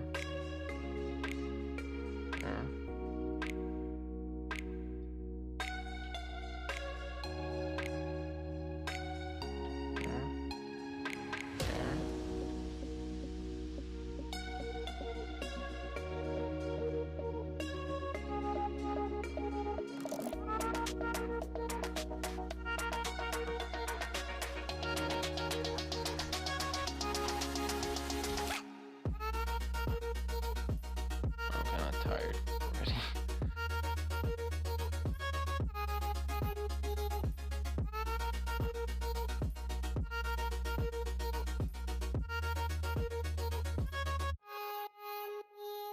My mind's telling me to rest.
Let me ask you a question, yo. Yo, would you kill for me? Kill for me? Kill for me? Kill for me?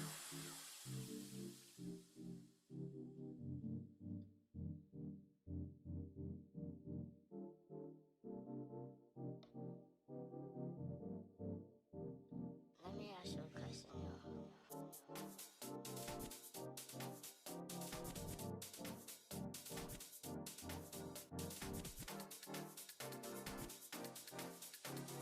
Because how can anything possibly matter right now?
think I'm gonna end up editing this video because most of it is just me spacing off and coloring.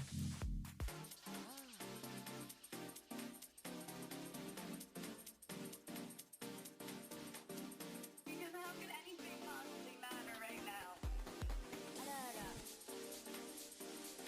Catharsis. You know what you feel for me?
Truly never felt this way before. With someone I hopelessly adore. And you know I hope that it feels this way. Darling, I can't have it any other way. Just wanna say I truly never felt this way before. With someone I hopelessly adore. And you know I hope that it feels this way. Darling, I can't have it こんにち any は。 other 僕 way. の名前はニートです。 Feel this way. I'm the same with any. Yeah. I'm the same with you. Get it up. I'm the same with any. Feel this way. I'm the same with you. 初めてなんだこの気持ち何なんだろう This feeling All I can say is when I'm with you やることすべてが楽しいんだこれって幸せきっとこれがそうなんだ Music I'm listening sounds alive Look out the window it's a rainbow モノクロテレビを見てたんだそれが今は colors everywhere And I don't wanna be anywhere But 本当に truly just with you だから私のそばに行って行かないで行って幼い頃に戻ったみたい責任ちゃんと取ってよね Truly never felt this way before. With someone I hopelessly adore. And you know I hope that I feel this way. Darling, I can't have it any other way. Just wanna say I truly never felt this way before. With someone I hopelessly adore. And you know I hope that it feels this way. Darling, I can't have it any other way.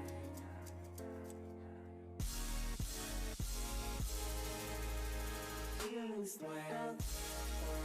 I'm the same with any. Yeah. I'm the same with you. Get it up. I'm the same with any. Feel this way. I'm the same with you. 今日が昨日になって明日が過ぎていって今年が去年になって Time will fly by us But 私の気持ちは変わらないよ絶対 never 変わらないよ本気なんだ言ったよね I love you forever and ever 朝起きた瞬間寝る前の last moment Think and purple think about you Think about you I think about you 嵐が来ても飛んでいこう私の目には見えるよ Clear blue sky all up high あなたに会えてありがとう I'm looking forward to this day. It's a long time. Let's forever be this way. This way, this way, this way. I'm looking forward to this day. It's a long time coming. Let's forever be this way. This way, this way, this way.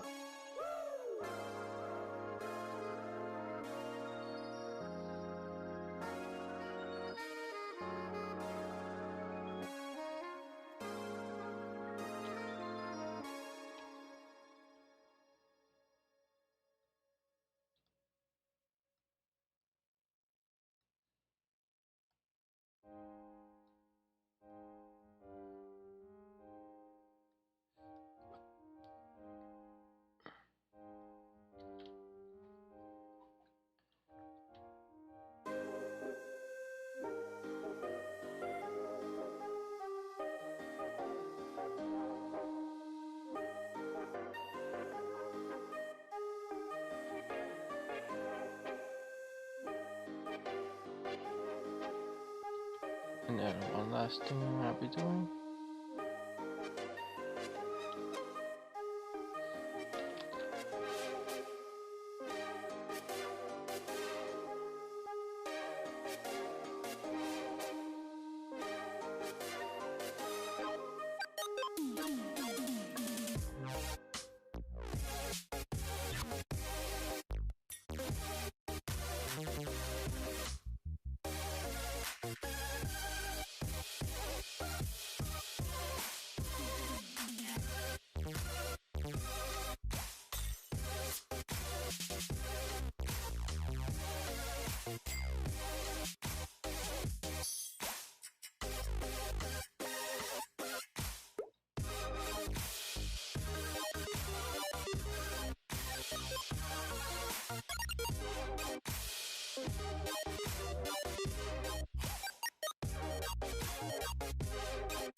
Background.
it seems like we are done with the animation by now.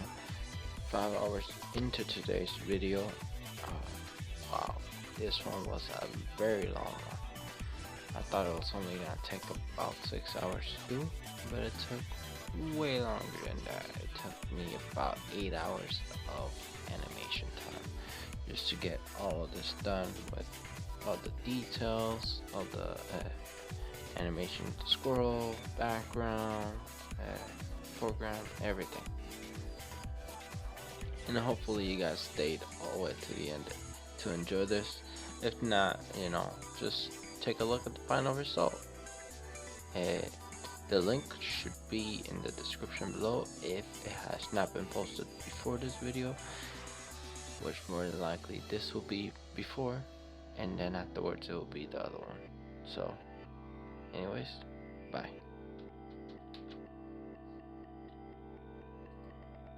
Thanks for watching. If you liked it, consider subscribing or leaving a like. And check out these videos if you enjoyed and stood until the end.